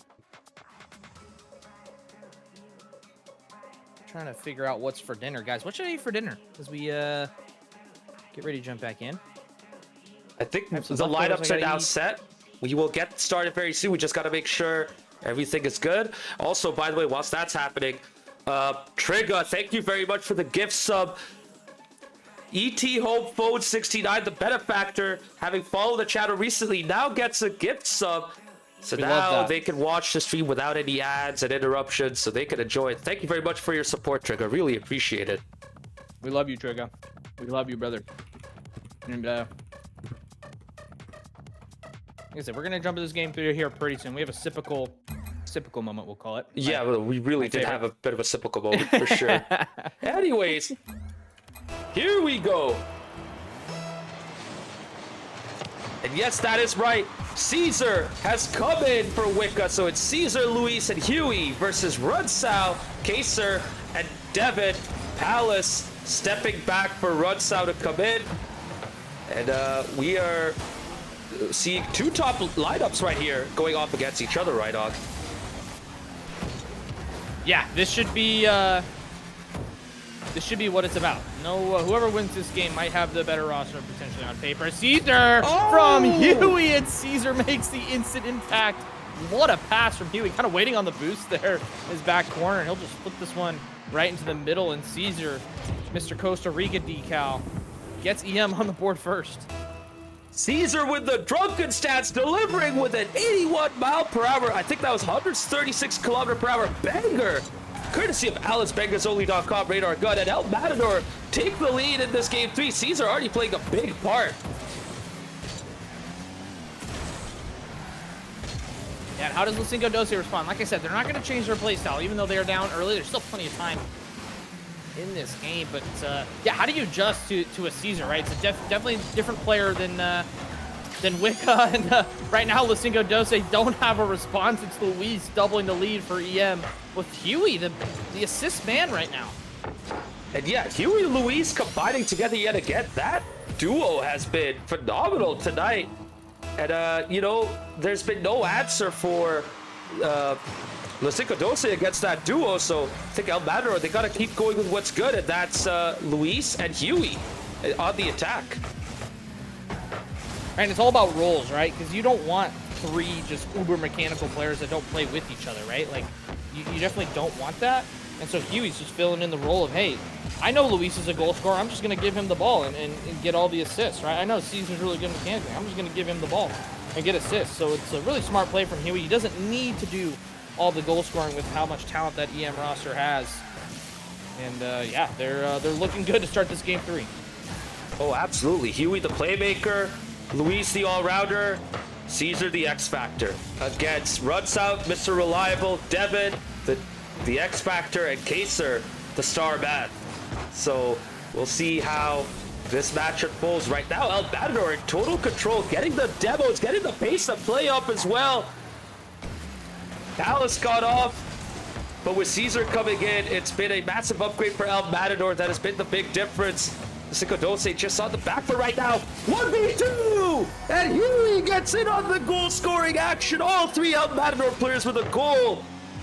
Huey has Caesar to thank, though. Look at that.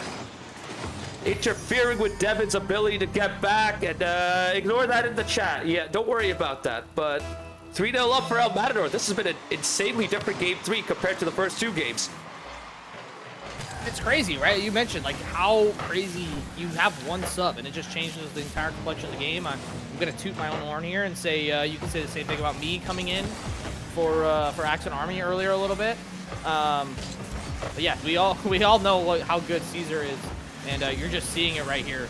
Ball across the middle, not quite, but yeah, for LaCinco12, who are you looking at to kind of get back in this game? Surely it's got to be Kaser. Flip reset. Can he get another one? No. But yeah, surely it's got to be Kaser. Comes alive in this game 3 if they want to come back in this game. Yeah, right now Kaser just not getting, you know, the time to execute. Runs out with a shot effort off target though. First good look, but Kaser's there to follow it up. You mentioned his name, but he's gonna play a part. Kaser gets the first goal for LaCinco12. Caesar playing him right to him. That is a massive mistake. And LaCinco12 punishes them for it. 3-1 with 2 minutes 7 seconds remaining. It's definitely game on. There's still a lot of time for a comeback. Yeah, still this game is not over yet, and surely LaCinco12 know that. We're back on the orange half, and that one's gonna be 2 quick goals. This one courtesy of Devin off the kickoff, a demo there, and Runsal just causing havoc like he normally does, and that beautiful start for EM is seemingly just washed away. No ghost touch right there, by the way. Caesar actually whiffed. So, yeah. He, Copium. Yeah, it would have been Copium if there was a ghost touch, because at least there would have been some basis for that. But right now, Caesar, oh, man, he has to regroup. El Matador quickly on the back foot, but now Luis inspiring them, trying to get them going yet again. But it's Rutsau who carries, beats Luis. Rutsau looking for the center, but Huey does just enough to get that ball away from the goal. Now Caesar with 0 boost, bringing it to the blue half. Kaser gets beaten by Huey right there. Luis looking for a 50, didn't work out. Now Caesar needs to defend. The best defensive player in SGL of Season 10, Caesar, looking to play a big part for his team now, even in his drunken state. Huey off the backboard, cannot get anything right there. Caesar looking for a solo play, but the ball bounces down. He was not ready for that. Big whip right there from Huey. El Matador starting to slow it down though to see if they can waste some time. But with this LaCinco12 side, don't expect the pace to slow down. They'll keep it going no matter what. Oh yeah, the next person's there to challenge. The next person's there to challenge. And as soon as you think that there's a break in the action, there's not. They're right back to it. Huey gets beaten on the side by Kaser. Here comes Caesar. On the side, Luis combines. Can he get a double tap? He can't. Caesar's there. That one's off the post. Huey comes in and gets the insurance goal back to, I guess is it commentator's curse? Did he hear me talking smack and saying, hey, he's not really the goal scorer. He's not really the goal scorer. Well, he's goal scoring in this game. He's got 2. And like I said, insurance goal back for EM. That's a huge goal as well from Huey. 2 goals in this game. 2 assists as well, if I'm not mistaken. So he's been involved in every single goal. But now they need to defend. Kaser gets going, but everyone pushes up, and then the third man gets demoed. Luis seals the deal. 5-2 with 21 seconds remaining. El Matador are back. EM are back, and like I said, they just needed a few bounces to go their way. Obviously, the sub of Caesar helped, but they just needed a few things to go their way, and they finally got it here in this game 3. And barring a miracle, it is going to be EM taking a game in this series. Well, the miracle requires a goal at this instant. They might get a chance right here. Runsal misses. Devin couldn't make it. It's too little too late for LaCinco12, but El Matador needed Caesar to step up, and he has. El Matador take game 3, and now this match is well and truly on. shout out Huey Luis getting snubbed MVP, but rightfully so. I think Huey was all over the place. It felt like we were just saying his name constantly in that game number 3. So well deserved. And as you can kind of see from the EM scoreline, right? Pulling a page out of LaCinco12's book. They're all within 24 points of each other. So it's really a team effort for EM in this game number 3 to get back in the series. And yeah, we'll see if there's any adjustments, any subs that LaCinco12 may. Obviously, I know that they like to rotate their roster as well. So we'll see kind of who comes in and who's coming out, if that's the route they decide to go. But yeah, Maz, we're having it's a fun series so far, man. High flying, lots of goals, close games. I'm loving it. Yeah, you thought you were gonna get a break? No, not at all. No break. Nope. Not even there. Hey, Sunday night, you think it's gonna be nice and easy, chill? Nah, we wrapping it up tonight. Great. I love it. I'm with it. People are commenting in the chat about the music. This is in-game music, streamer safe as well, so I don't even know what song this is. Oh, of course.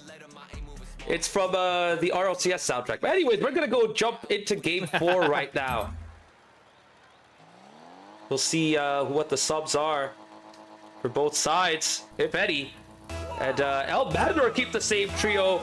LaCinco12 bring in Palace for Devin. Here we go, game 4 of Back to Paris. Can the Paris buff work out for both sets of players? It is El Matador who take advantage. Great kickoff play.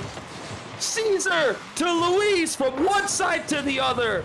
Open net courtesy of a big Caesar demo. They worked on that for sure, and the set piece comes to fruition. 1-0 after 6 seconds. Lovely play from Caesar there, man. I mean, we just keep talking about him. He's doing everything. Luis, can he do it again? Palace 50, that was huge.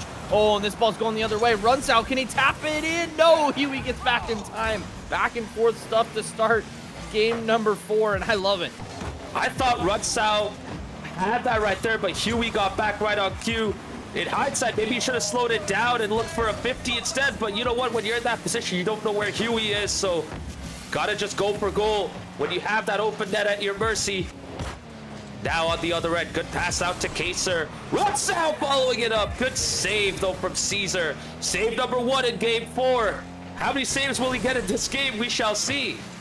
But you know when he gets the saves going right on, he doesn't stop. Yeah, he had like 100 something in season 10. Is that right? Somebody might need to. Where's Direct? Might need a Direct fact check on that. But Caesar had a ton of saves last season, and so yeah, he's getting his first there, and he's all over the field, right? I mean, we said Huey got MVP. I mean, rightfully so. But Caesar also had a ton of different stats last game as well. So that one's going to be open. Huey back this time. So Huey following up his MVP performance with another crucial save for EM, and it's a little more on edge than last game, but they're still playing just as well, if not even better, in this game 4. Yeah, but that one big whiff means that LaCinco12 are now down by 2 goals. You don't see errors like that from Rutsau too often, but oh, that's gotta hurt. Palace with 0 boost, expecting a contact on the ball from Rutsau. He gets caught off guard, and El Matador have a 2-goal lead going into this game 4. Absolutely massive for them. They are well and truly back. You know what's funny? I was thinking about it, right? Because obviously we won tonight, so we're moving on to face either KC or Wonderwall. And I was thinking, like, okay, after that, who would I want to face? Like, do I want to play LaCinco12 again? I mean, we played them to 7 in match number 1. We haven't seen EM yet, so would that be kind of fun to, play a new team? And truthfully, I don't want to play either team right now. Both teams are locked in. This is like basically 100% of both teams, and I'm loving it. The pace of play is incredibly fast right here, right on. Both teams are just putting it at 100, not trying to slow down one bit. We saw some insane individual plays, but no team is capable of getting their individual plays going right now. No time to breathe, no room to execute, but everyone has to make their moments count. Kaser with 0 boost getting a big save off the crossbar right there to keep the deficit at 2 for LaCinco12. But the rotations from El Matador have been so good. Every time LaCinco12 have a chance to go forward, they have to face someone at the back. And that one guy typically is Caesar. And I bet you they hate to see him at the back right there. I was just about to say, too, like, maybe LaCinco12 needs some demos, needs some physicality in this game. But I feel you're right. Like, as soon as you said, like, the rotations right now for EM are so good that even when they do get demoed, like, there's somebody back, there's somebody challenging, like, there's no really threat to having two players on the field at one time. As Palace is going to put this one into the middle. Runsell is going to try and tap this down for Kaser, but Huey is right there, man. Huey might be MVP of the series if it keeps going this way. Yeah, Huey has done it at all areas of the field. Another save right there with 0 boost. We talked about Caesar and his saves, but Huey making the saves at the moment. Luis finally getting the clear out to give his teammates a chance to collect some boost in the tank. Caesar, Huey, and Luis are now filled up. They're now bringing the ball forward. Big 50 to beat Runsell. Caesar with 0 though, trying to follow it up. And going to chat real quick. Devin was commenting on Caesar's gameplay, saying he challenges everything and it's so unexpected we just freeze up. And this is something that, you know, they needed as well against this LaCinco12 side, as yet another 51 by Luis. Oh, Huey pitches it to the other end. Wow. Yeah, a little too much sauce there. Because Luis and Caesar combined, the OG duo, coming out. But right now, I'm just not feeling LaCinco12. Like, just their offensive process not there. Runsell just kind of a... Caesar's there, but like, it's not really worrying. It's not really like, okay, there's not really a huge chance. Of course, this is the team that you don't want that to happen. It's Palace.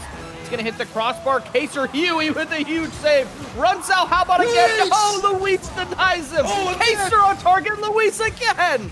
So as it's commentator's curse again. I was just saying they haven't looked dangerous all game. Wait. They do. A pre-jump from Caesar. I think everybody was up though, so nothing doing there. But what a defensive stand from EM. That might be save of the season. Saves of the season. And it's a team effort too. No one player stepping up.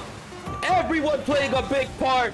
LaCinco12 2-0 up, are now all square against El Matador. It is now a best of 5. Or best of 3 rather, sorry, best of 3. Runsell puts it in on 0 seconds. It's not gonna matter in the end.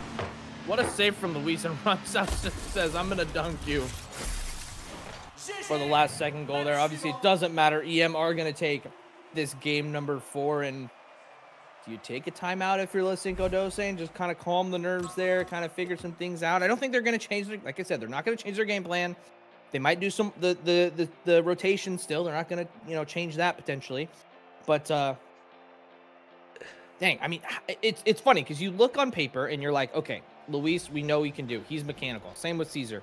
And you look at Huey and you're like, okay, maybe we can like kind of pick on him and kind of like, okay, bump him a little bit and kind of just cause some chaos. I think Huey's the best player on the field right now. I mean, the stats say it. Obviously, you can see 6 saves there is crazy. 6 saves, God. And obviously assists in prior games and goals and everything. But I do not want to play Huey right now. So if you're Luis and Caesar, you got to give him the rock as much as you can because he is hot right now. He absolutely is hot. And you know what? He got as many saves as Luis and Caesar combined. That is absolutely insane. That whole team got 6 times more saves than LaCinco12. That's absolutely insane to see.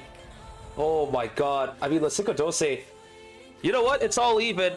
It's a brand new matchup for them. Let's see if they can get that mental reset going. No timeout though. Okay, Rhydog, I want to ask you this because no single team has used a timeout so far in this whole tournament, even though they've had the option. Why do you think a team would not want to use up their timeout? I think it's just based off of play, right? I think if you're just getting out, there's 2 different types of timeouts, right? There's timeouts of, hey, we're getting outplayed, we need a timeout. Or there's a, hey, this team has momentum, we need to stop that momentum, regardless of how we're playing right now, right? And so I think if they were to take a timeout, it would be purely a momentum timeout, but they might regret that because Huey, once again, on this, what an insane dunk from Luis, ×2, and Huey will tap it in. Yeah, do you take a timeout after this? You know, if LaCinco12 lose this game, do you take a timeout and say, hey, wait, we need to stop this momentum. We need to kind of get ourselves back to where we were in those first 2 games of the series? Because right now it's been all EM after game 2. Well, I guess we could kind of answer the question of why teams aren't taking timeouts, because yes, wait, we got timeouts. Yes, we have timeouts. It's a knockout tournament, so you're definitely going to get timeouts. Oh, yeah. We've given reminders to all teams as part of the first week of matches, and it's not... There's no need to give reminders every time, you know, because it's on the players to know this. But yes, you have timeouts. If you guys want to use it, you can. Trash losing. Who needs timeouts, to be honest? I mean, sometimes it helps. I mean, so, like I said, sometimes you're just playing good and you just like the ball bounces the wrong way, right? Like why EM probably didn't take a timeout after game 2. Like those are 1-goal games. One went to overtime. You're playing well. You don't really need a timeout there. But like I said, if you are LaCinco12, if you lose this game 5, like why wouldn't you? Oh my God. Why wouldn't you? Because Huey right now is looking like the best player in the league. Huey is the best El Matador player, and that's saying something in a lineup consisting of him, Caesar, and Luis. It is Huey, the weakest player on paper, making the biggest contributions on a hat-trick now as El Matador take a 2-goal lead against Runsau, Palace, and Kaser. No subs from LaCinco12. They might live to regret that because they need to change things up fast. Like I said, I don't think it's just any of the fault of LaCinco12's players. I just think that EM are playing better, but you're going to have to capitalize on opportunities like that. That one's going to go off the bar from Runsau, and we're back down on the other end in the blue half. They needed to get a goal right there. The open net at their mercy. Nobody able to put it in. Now Matador will just enjoy that. Because now they know they have this game under wraps. LaCinco12 need to find something to disrupt their rhythm and flow right now. But Kaser is also struggling. I mean, he is the strongest player in this lobby, possibly the strongest player in the whole league. And he has barely had a big contribution. Oh, stop it! But we cannot say the same about Huey. He has stepped up. He has brought out a big moment of magic, getting an insane double off a Luis pass. And that is his hat trick, sealed and signed 3-0, courtesy of one Huey. Unbelievable performance from Huey. This might be I mean, this is easily the best I've ever seen him play. I'm in shock. It's funny because Huey, you know, he can hit those doubles. It's not like that's like a special play for him. I mean, it is because it's a double tap, right? But like we know he can do it. It's just you look on this roster from EM and you look and say, okay, yeah, Luis is the mechanical one, Caesar's the mechanical one, and then you have Huey hitting shots like that. Like that, I want to play LaCinco12 now. I don't want to play this Huey. Not a chance. Oh my goodness, he had another shot on goal, but off target. LaCinco12 look short of confidence at the moment. Runsau, Mr. Dependable, has been anything but. Just missing his shots, missing his moments. He's looking like the worst player right now. Maybe they might need to sub him off. As weird as it is to say. Meanwhile, El Matador enjoying Game 5 right here in Estadio Vida. Putting on a show for all of us. This has been a huge turning point. They were down 2-0 in the first 2 games. And now they're a brand new team, Rydog. Yeah, you got to buy a goal. You got to do something. You got to stop the bleeding. You got to buy a goal. I mean, these touches are just not doing you any good for LaCinco12. They just need something to go in. Even if it's a stupid goal, ghost touches or whatever, you just need something to stop the bleeding and say, hey, we're going to be fine. But that's just not coming. They've had some chances, like we mentioned. They've just... Oh, no. Kaser with another missed Palace with an insane save, but Luis puts it top cheddar. And honestly, Maz, I think that's going to be it for game number 5.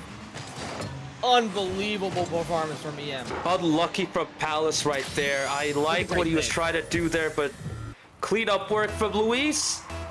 And that's 4-0 with 69 seconds remaining. El Matador looking to put themselves into match point at Neo Tokyo. We saw a legendary performance from your Accent Army in Game 6 against Frontera Chrome. Now that's what LaCinco12 needs to get back into this and take us to Game 7. But right now it's been all El Matador. Just control. Even Gazer has a loose touch in the air. I cannot believe what I'm seeing right here.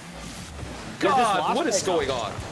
they're just lost right now. They need to find their form, and they just can't stop because El Matador is just saying, hey, we're not giving you anything right now because we just want to keep this momentum going. We want to get it done in 6. Yeah, you might have had the first 2 games, but we're going to finish it in 4 straight. But who knows, Maz? I mean, what do you do when you have Luis pre-jumping a Huey pass? Not quite this time, but they're confident.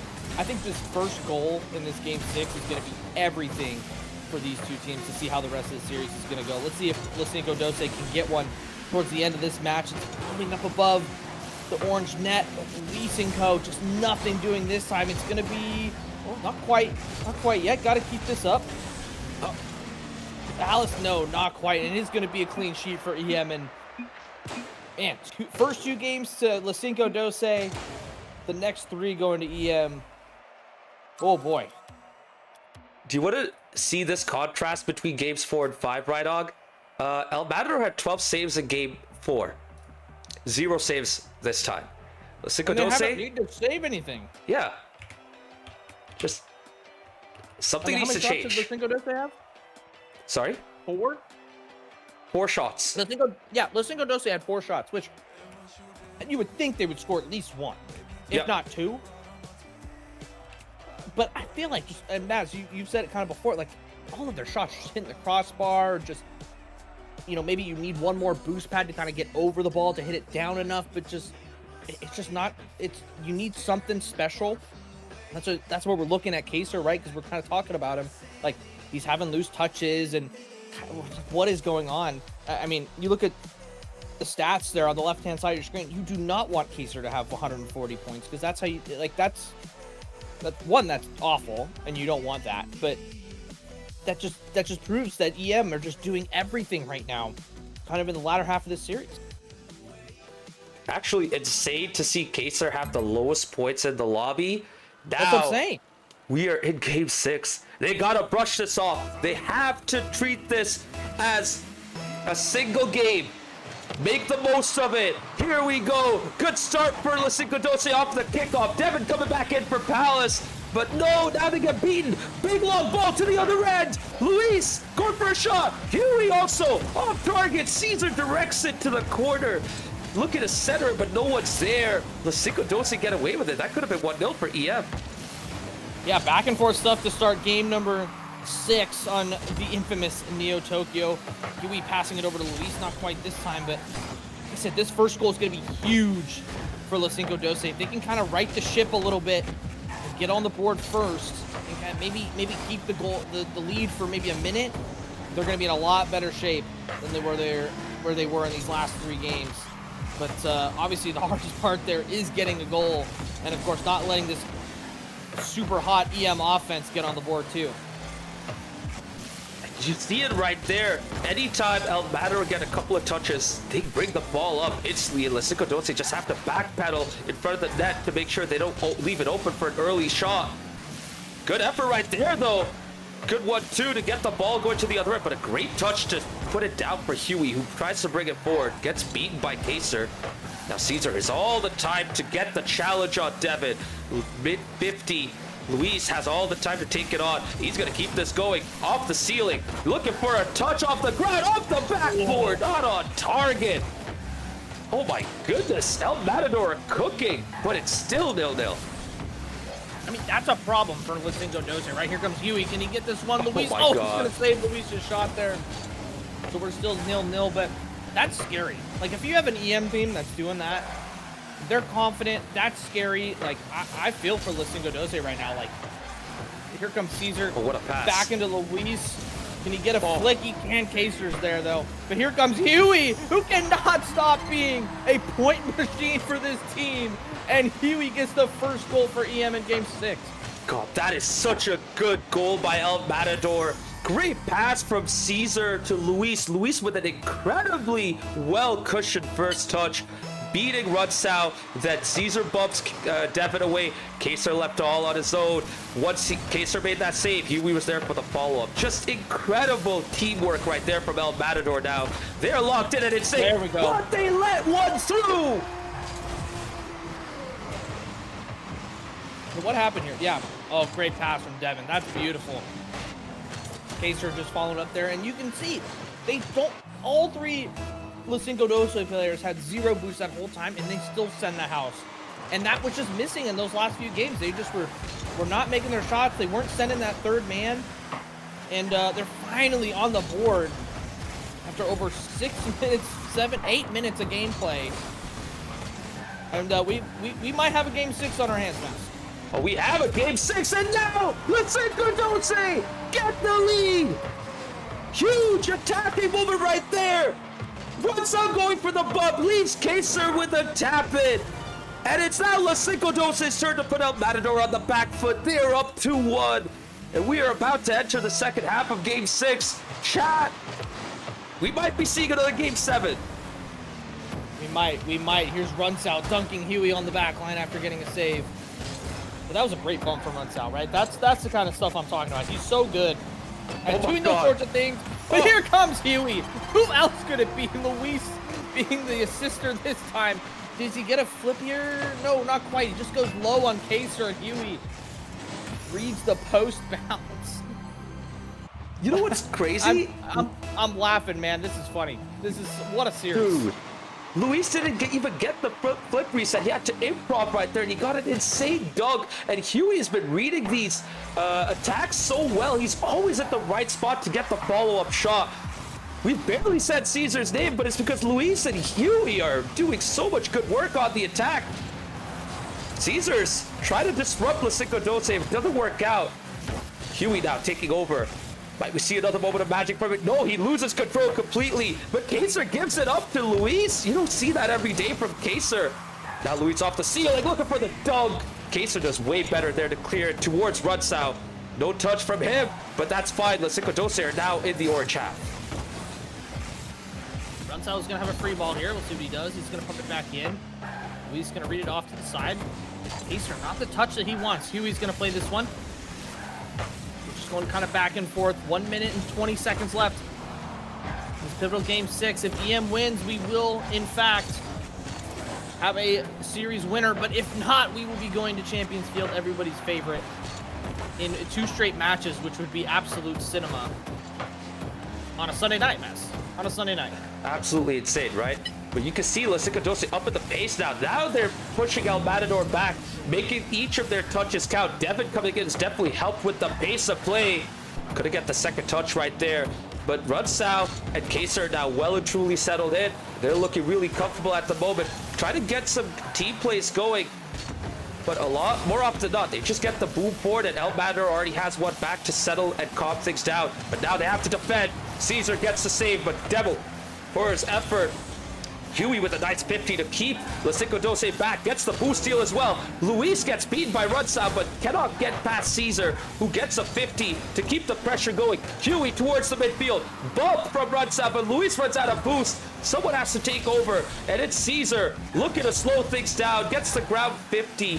This has been really even so far. Can go either way. Can go either way. Runsell gonna play this one on target. Devin keeping this one in.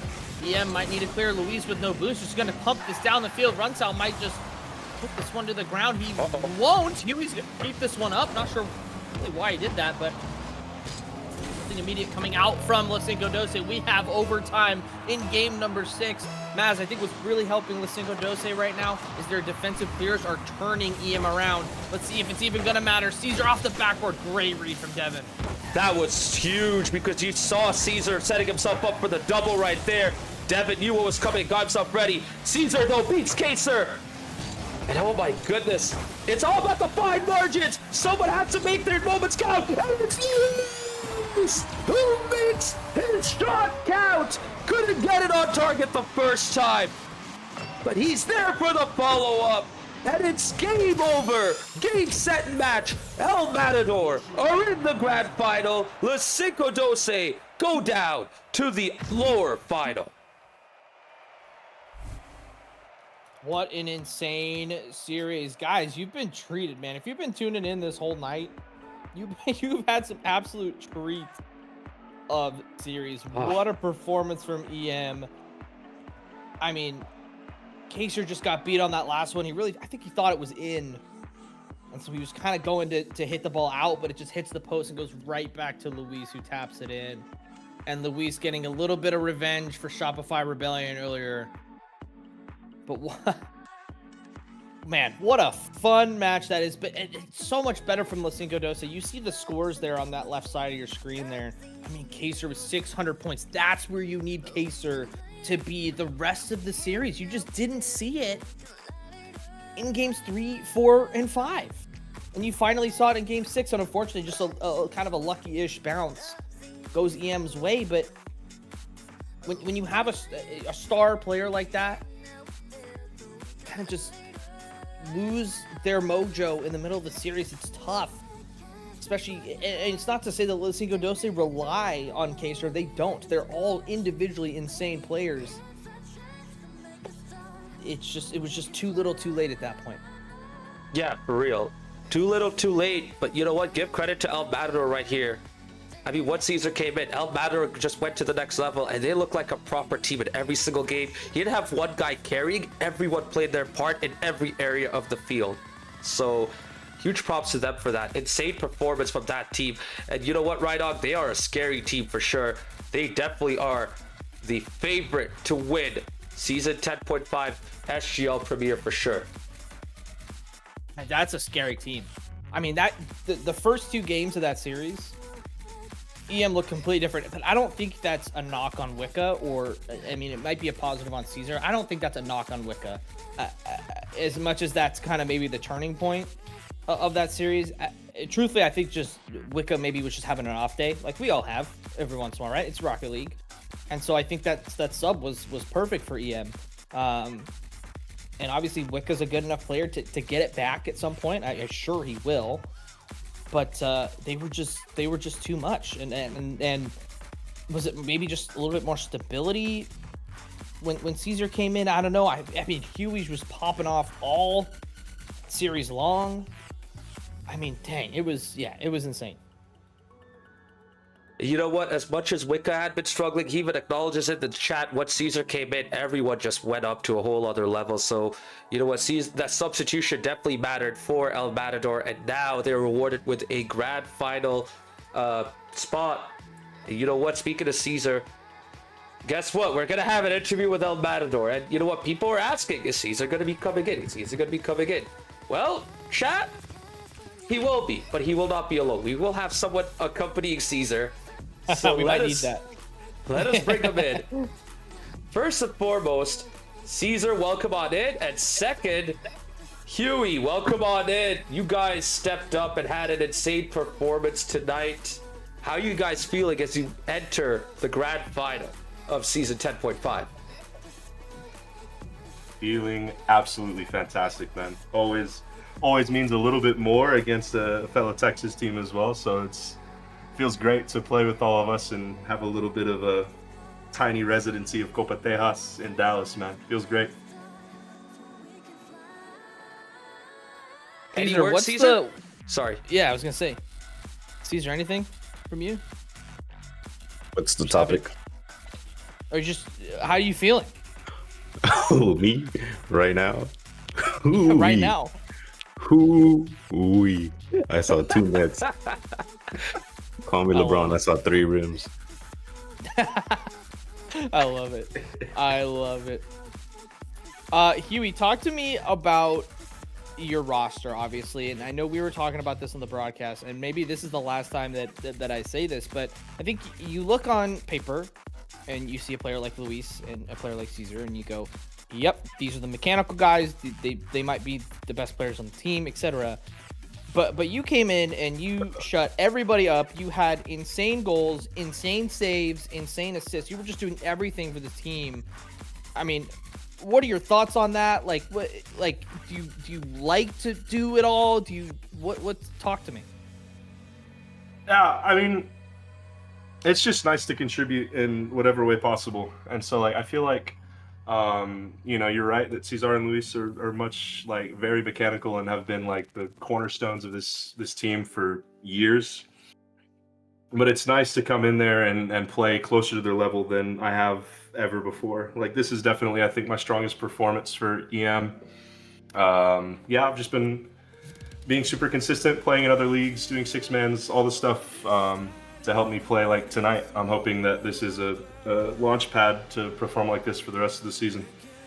Yeah, you looked insane tonight. Like after after game 3, I was like, he's the MVP of the series. I mean, there's no questions asked. I mean, you were insane all series long, and yeah, insane performance from all 4 of you guys, including Wicca. Yeah, absolutely. So I'm curious, what were the comms like in chat tonight? You know, you guys started to gain some momentum from game 3 onwards. Was it more vocal? Were you guys expressing more confidence? Talk to me through like how your mentality shifted once Caesar got in. I mean, low key, like Caesar came in and immediately just came in and was just loosened up. You know, the state of mind. You know, we have a feeling it's Modelo time, but so just that we came in and loosened us up. We got one game, and then just with every game, with every goal, you felt the energy just increase over and over again. By the end of it, we're like in full voice shouting, like fucking, we're absolutely buzzed. It was a great energy. Just absolutely sent it until we got across the line. I feel like Rocket League's like that sometimes, right? Where you can lean forward and you can be 2 centimeters from your monitor, but it doesn't matter because as long as you guys are having a good time, maybe that's just the secret, right? Is you could be as good as you are, just lean back in your chair, just playing the game. Obviously, yeah, screaming and yelling, just good vibes. All in the chat there as well. I guess obviously you guys have some time now, being in the grand final. I guess, is there a team that you're looking forward to playing or maybe replaying in that grand final? Yeah, I want LaCinco12 back. This is by far one of the most emotionally charged series that I've played. Nah, that was too easy. I don't want someone different. Give me someone else. That was too easy. Yeah, no, man, a little Austin FC Dallas rivalry, like it's fantastic, and I hear Palace is really excited for a get back at me. Not a specifically, and the rivalry. whole team. Not a rivalry. Yeah. Bottom of the table. Nico out. Caesar, Get who him do outta you here. want to play? Let me look at the bracket. Where's the bracket? Where's the bracket? You got TA, you've got Wonderwall, KC, Who we played? LaCinco12, I guess, is still in. Who you got? Who you thinking? I guess TA if you play. Doggy, if you play. Aw, Yeah. all right. I like that answer.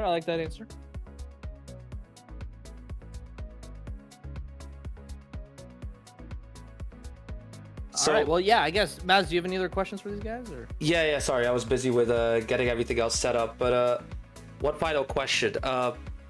Wicca may have had his struggles tonight, but do you see that as a one-off for him? Do you think he can still play a big part in your team?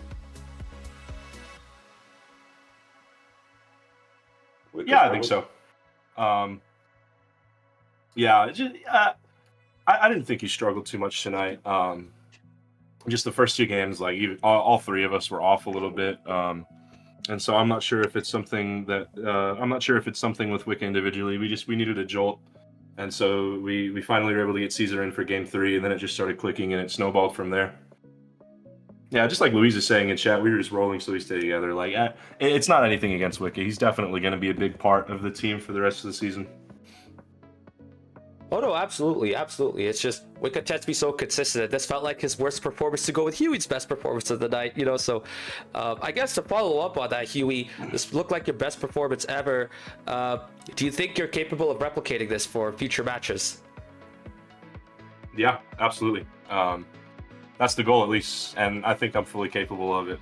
It's been a long time coming for me to play to a level that I feel really happy about. But now that it's here, that's going to be what I hold myself to for the rest of the matches I play.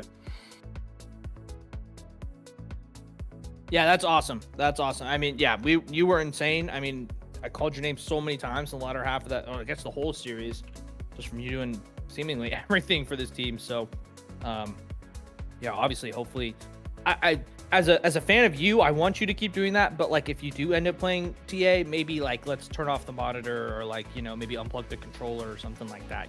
Yeah, just for you, right, dog. I got you. Thank you. Perfect. All right. Well, thanks for coming in and chatting about that series, you guys. But before we let you go, we wanted to give you guys the floor. So the floor is yours. I'll let Horseboy go first here. Cesar, the world wants to hear you speak. Yes, we got robbed the other week. All right. Who was I? Oh, shout out Anomaly, number one away fan supporter. We're saluting the away fans right here. Also shout out Devin. I didn't mean what I said. I'm just trying to get under your captain skin because he has weak mental. And don't ever compare me to a sorry ass receiver like Sherman again. That's what you get. Who said that, Luis? Who said that? Crabtree. That's Crabtree who said that. I just want to. It's great, always great to be a part of the community, but just to play into the rivalry a little bit, bro. David, I hope you enjoyed that performance. Very best of luck in the lowers, dude. We hope we see you again so we can cook you again in the finals, bro. Nah, y'all have fun down there. take it. I love it. All right, guys. Well, that was Yui and Caesar from EM. Thanks for coming in, guys. Appreciate it. And obviously, what you gonna get. You guys played insane. Yeah, GG's, guys. Thanks for production. Thank you, Huey. And that was Huey and Caesar for El Matador. But chat, Dude, they're confident, Naz. Oh yeah, absolutely. That's scary. That's giving me, what season did they win? Was it 7 or 8? I obviously they won more than that, but I'm just thinking of from when I joined. Like, I'm given like that vibes during this tournament, like little season 7 to season 8 vibes. Yep. Coming back. So absolutely. You know what? There'll be a fun watch for sure in the grand final, but we'll save that for later because right now we have a second interview lined up. We are gonna have Devin from LaCinco12 come in and share his thoughts. Devin, that became really tough. It basically became a gentleman's sweep once El Matador brought Caesar in. Where'd you guys think you fell short tonight? Honestly, I mean, I can't speak for the whole team. I think for me, it was just kind of individually. Like, most series that we play, like especially this season, I don't really play Rocket League as much, but I feel like most series that we play, even if I'm not the best on either team, I'm able to keep up and at least affect the game in some way. Like, I'm there to do something. But in this series, it just felt like, I don't know what it was, but it just felt like this series, I just couldn't keep up. Like, no matter how fast I went or like how much I tried, I just feel like I wasn't at that like point yet where I could make that difference that needed to be made for the team. And it was just kind of that, like, we all just, I feel like we played well as a team, just individually. They were just like too fast. Like, maybe it was because Caesar was drunk and he wasn't coordinating as much as he should be, or like they weren't playing as slow paced as they normally do. But like, we were just everywhere. So were they, and they were just better at it, I guess. I don't know. yeah, I guess, what was the mentality shift, I guess, throughout the series? Because obviously winning game 1, 5-4, really shootout game, really close. You guys win game 2 in overtime, up 2 games in a series. Obviously, you would think you'd be feeling confident, but then like over the course of the latter half of that series, like, did the mental drop? Did like what kind of happened kind of internally there? I feel like for me, it never dropped because I don't really take these games to heart. Like, I'm not trying super hard in them. I just want to have fun. If it's a fun series, then I'm happy. So I feel like for me, the mental never really dropped. Like, the games I was out, I could tell my team was kind of like, they were going through it. Like, Palace especially, he's not really having a good time right now, and I kind of feel bad. And whenever, like, Paul was kind of quiet for those games, whenever I subbed in, I was just like, I knew they were going to be down. And even though we ended up losing at the end, I still try my best to kind of like lift them up because, like I said, like, I don't take these games to heart. I just want to have fun. So I just tried being like upbeat and more energetic than they were, and I feel like that kind of helped. I mean, we still lost, but I feel like it was closer because I don't know. I feel like I got the ball rolling again because nearing the ends of games, what was it, 3 and 4, they kind of just like, not 3 and 4, it was 4 and 5. near the end of games 4 and 5, the calls were just kind of getting a bit quiet, and then I don't know, I just kind of joined and I was calming through everything. I was just talking and talking, even if it wasn't about the game. I just wanted to keep things going so we didn't get like left behind, you know. You know, speaking of the performances, even Runsao and Kaser struggled big time for some of the games. I mean, this just feels like a night off for the team, right? Like an off night, sorry, for the team. And do you think it was just one of those days for you guys? Well, I mean, I think it's a combination of things. We should have played so much better than we did tonight, and it's a combination of that. Like you said, like Kaser just got back from a party, so he didn't really have any time to warm up. He was in training for like 5 minutes before we played. I didn't get any time to warm up either because I was watching the San Antonio Spurs and OKC game. So I feel like we just didn't really get time to warm up, even though we won the first 2 games. You know, like we just weren't there. I guess we weren't playing as good as we should be, and like I said, on top of that, it was just them monkeying everything. They were always there, and they were demoing and bumping a lot. And I remember something Runsao said in call. He was like, I've never seen a team this good just demo as much as they have. Like, he was saying, like, they're such a great team. Like, they're good individually, but it's just the fact that they're demo chasing when they don't need to be, and it's just frustrating, I guess. And I feel like it's those 2 main things. Like, we were just put off our game, as well as, like, we weren't performing as good as we should be. But you know what? You guys have a second chance now. You guys are going to be going down to the upper final. So top seed finish is guaranteed. And all you have in your pathway to the grand final is one more match out of Axon Army and one of Wonderwall Black and Casey Cauldron. Is there any team you're looking forward to facing, or are you okay with facing anyone? We're okay with facing anybody. I mean, I don't know what my team prefers because we haven't really talked about it. I think we want to play the easiest opponent. Like, I don't know I actually don't know. It's hard to say. I know we have like kind of like a fire in us to go against FSD because they're the team that beat us in the finals last season, but I can't really speak for them. I know I'm fine with whatever. I just want to play the game and have fun. That's kind of the mentality I've been keeping this whole season. Like, I just want to have fun. So as long as I get a chance to play and I'm enjoying myself out there, I don't care who we play. Even if we lose, I just want to have fun. I want to enjoy the game. I've had struggle enjoying Rocket League lately, and this has kind of been my way of enjoying it. So as long as we don't get like manhandled and swept and we can't do anything about it, I'm fine. I think, to answer your question, I think we're looking to face FSD the most because we want to beat them after what? Oh, they are? Oh, yeah. They might be out. That's my fault. Yeah, no, I forgot about that. That's why I did mention them. That's why I only mentioned Axon Army. So who's then who's next? Who's next on the list? I don't know, actually. After that, anybody, yeah. I mean, we've already beat Axon Army. We've never faced the other Wonderwall team. I forgot which color it is. Black. Yeah, give me one second. Sorry. My mom came in to say goodnight. Oh, you're good, you're good. We'll wrap it up. Okay, no. What I was saying is either Wonderwall team. I mean, like, what was it? Black, you said? Yes. Yeah, I mean, maybe them because they're a new team. I don't know. We don't really care who we play. We just want to have a good game and win. And whatever team can give us that, we'll face. And I'm pretty sure it's any team because KC's always been a fun team to play. Axon Army has been a fun team to play. And Wonderwall we've never played before. So nice. That's kind of it.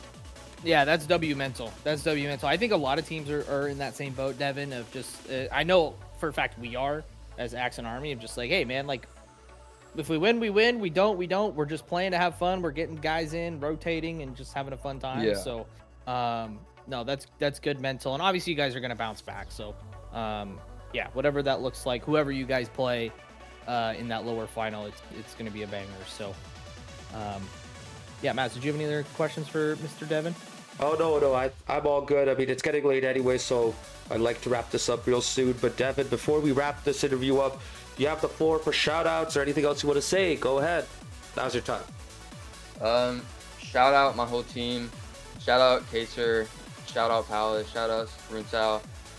Especially shout out Palace because I know he's like going through rough mentally right now after those games he played, and he did better than he thinks, and I hope he knows that because he is not really proud of himself. So especially shout out to him because I watched those games. He played better than he thinks. Shout out to Kaser. He He's our best player. He tried his best, even if it didn't result well. I mean, a shout out everybody. We struggled and we struggled together, and we'll bounce back and do better. Heck yeah, keep that head held up high. You guys are still at it. You guys are still a good team. Thank you. All right, have a good night. You too, Devin. Take care. Catch you next week. Thanks, Devin. See you GG's. next week. GG's. Bye bye. It's such a good mental, Maz, to have what Devin was saying there about just being positive, and I can relate to him too. Is like when you're just in kind of a slump or like just not enjoying the game, like you come hang out with some SGL guys, right? You come hang out with your team, you compete a little bit, it kind of gets the edge back and kind of makes you want to grind the game again a little bit. So obviously, like you mentioned, yeah, Devin, their team didn't get the result tonight, but just having their heads high, and they're going to be facing obviously a tough team, whoever comes out of that lower gauntlet between KC, Accent Army, and Wonderwall Black. So yeah, we'll see as time goes on, but should be a fun lower bracket. Absolutely. Cannot wait for that. And speaking of lower bracket, let's check out the updated bracket. Right on in chat. Here we are. 4-2 to El Matador against LaCinco12. So they are the first team in the grand final. LaCinco12 going into the lower final with another chance to enter the grand final for a rematch against El Matador. Meanwhile, your Accent Army Right Dog make it through to the lower semifinal at 7. And you guys will face off against one of Wonderwall Black and KC Cauldron. A potential rematch right there. And then a potential bogey team to face off against a KC Cauldron. I mean, no matter what, this premier tournament has been absolutely insane from top to bottom.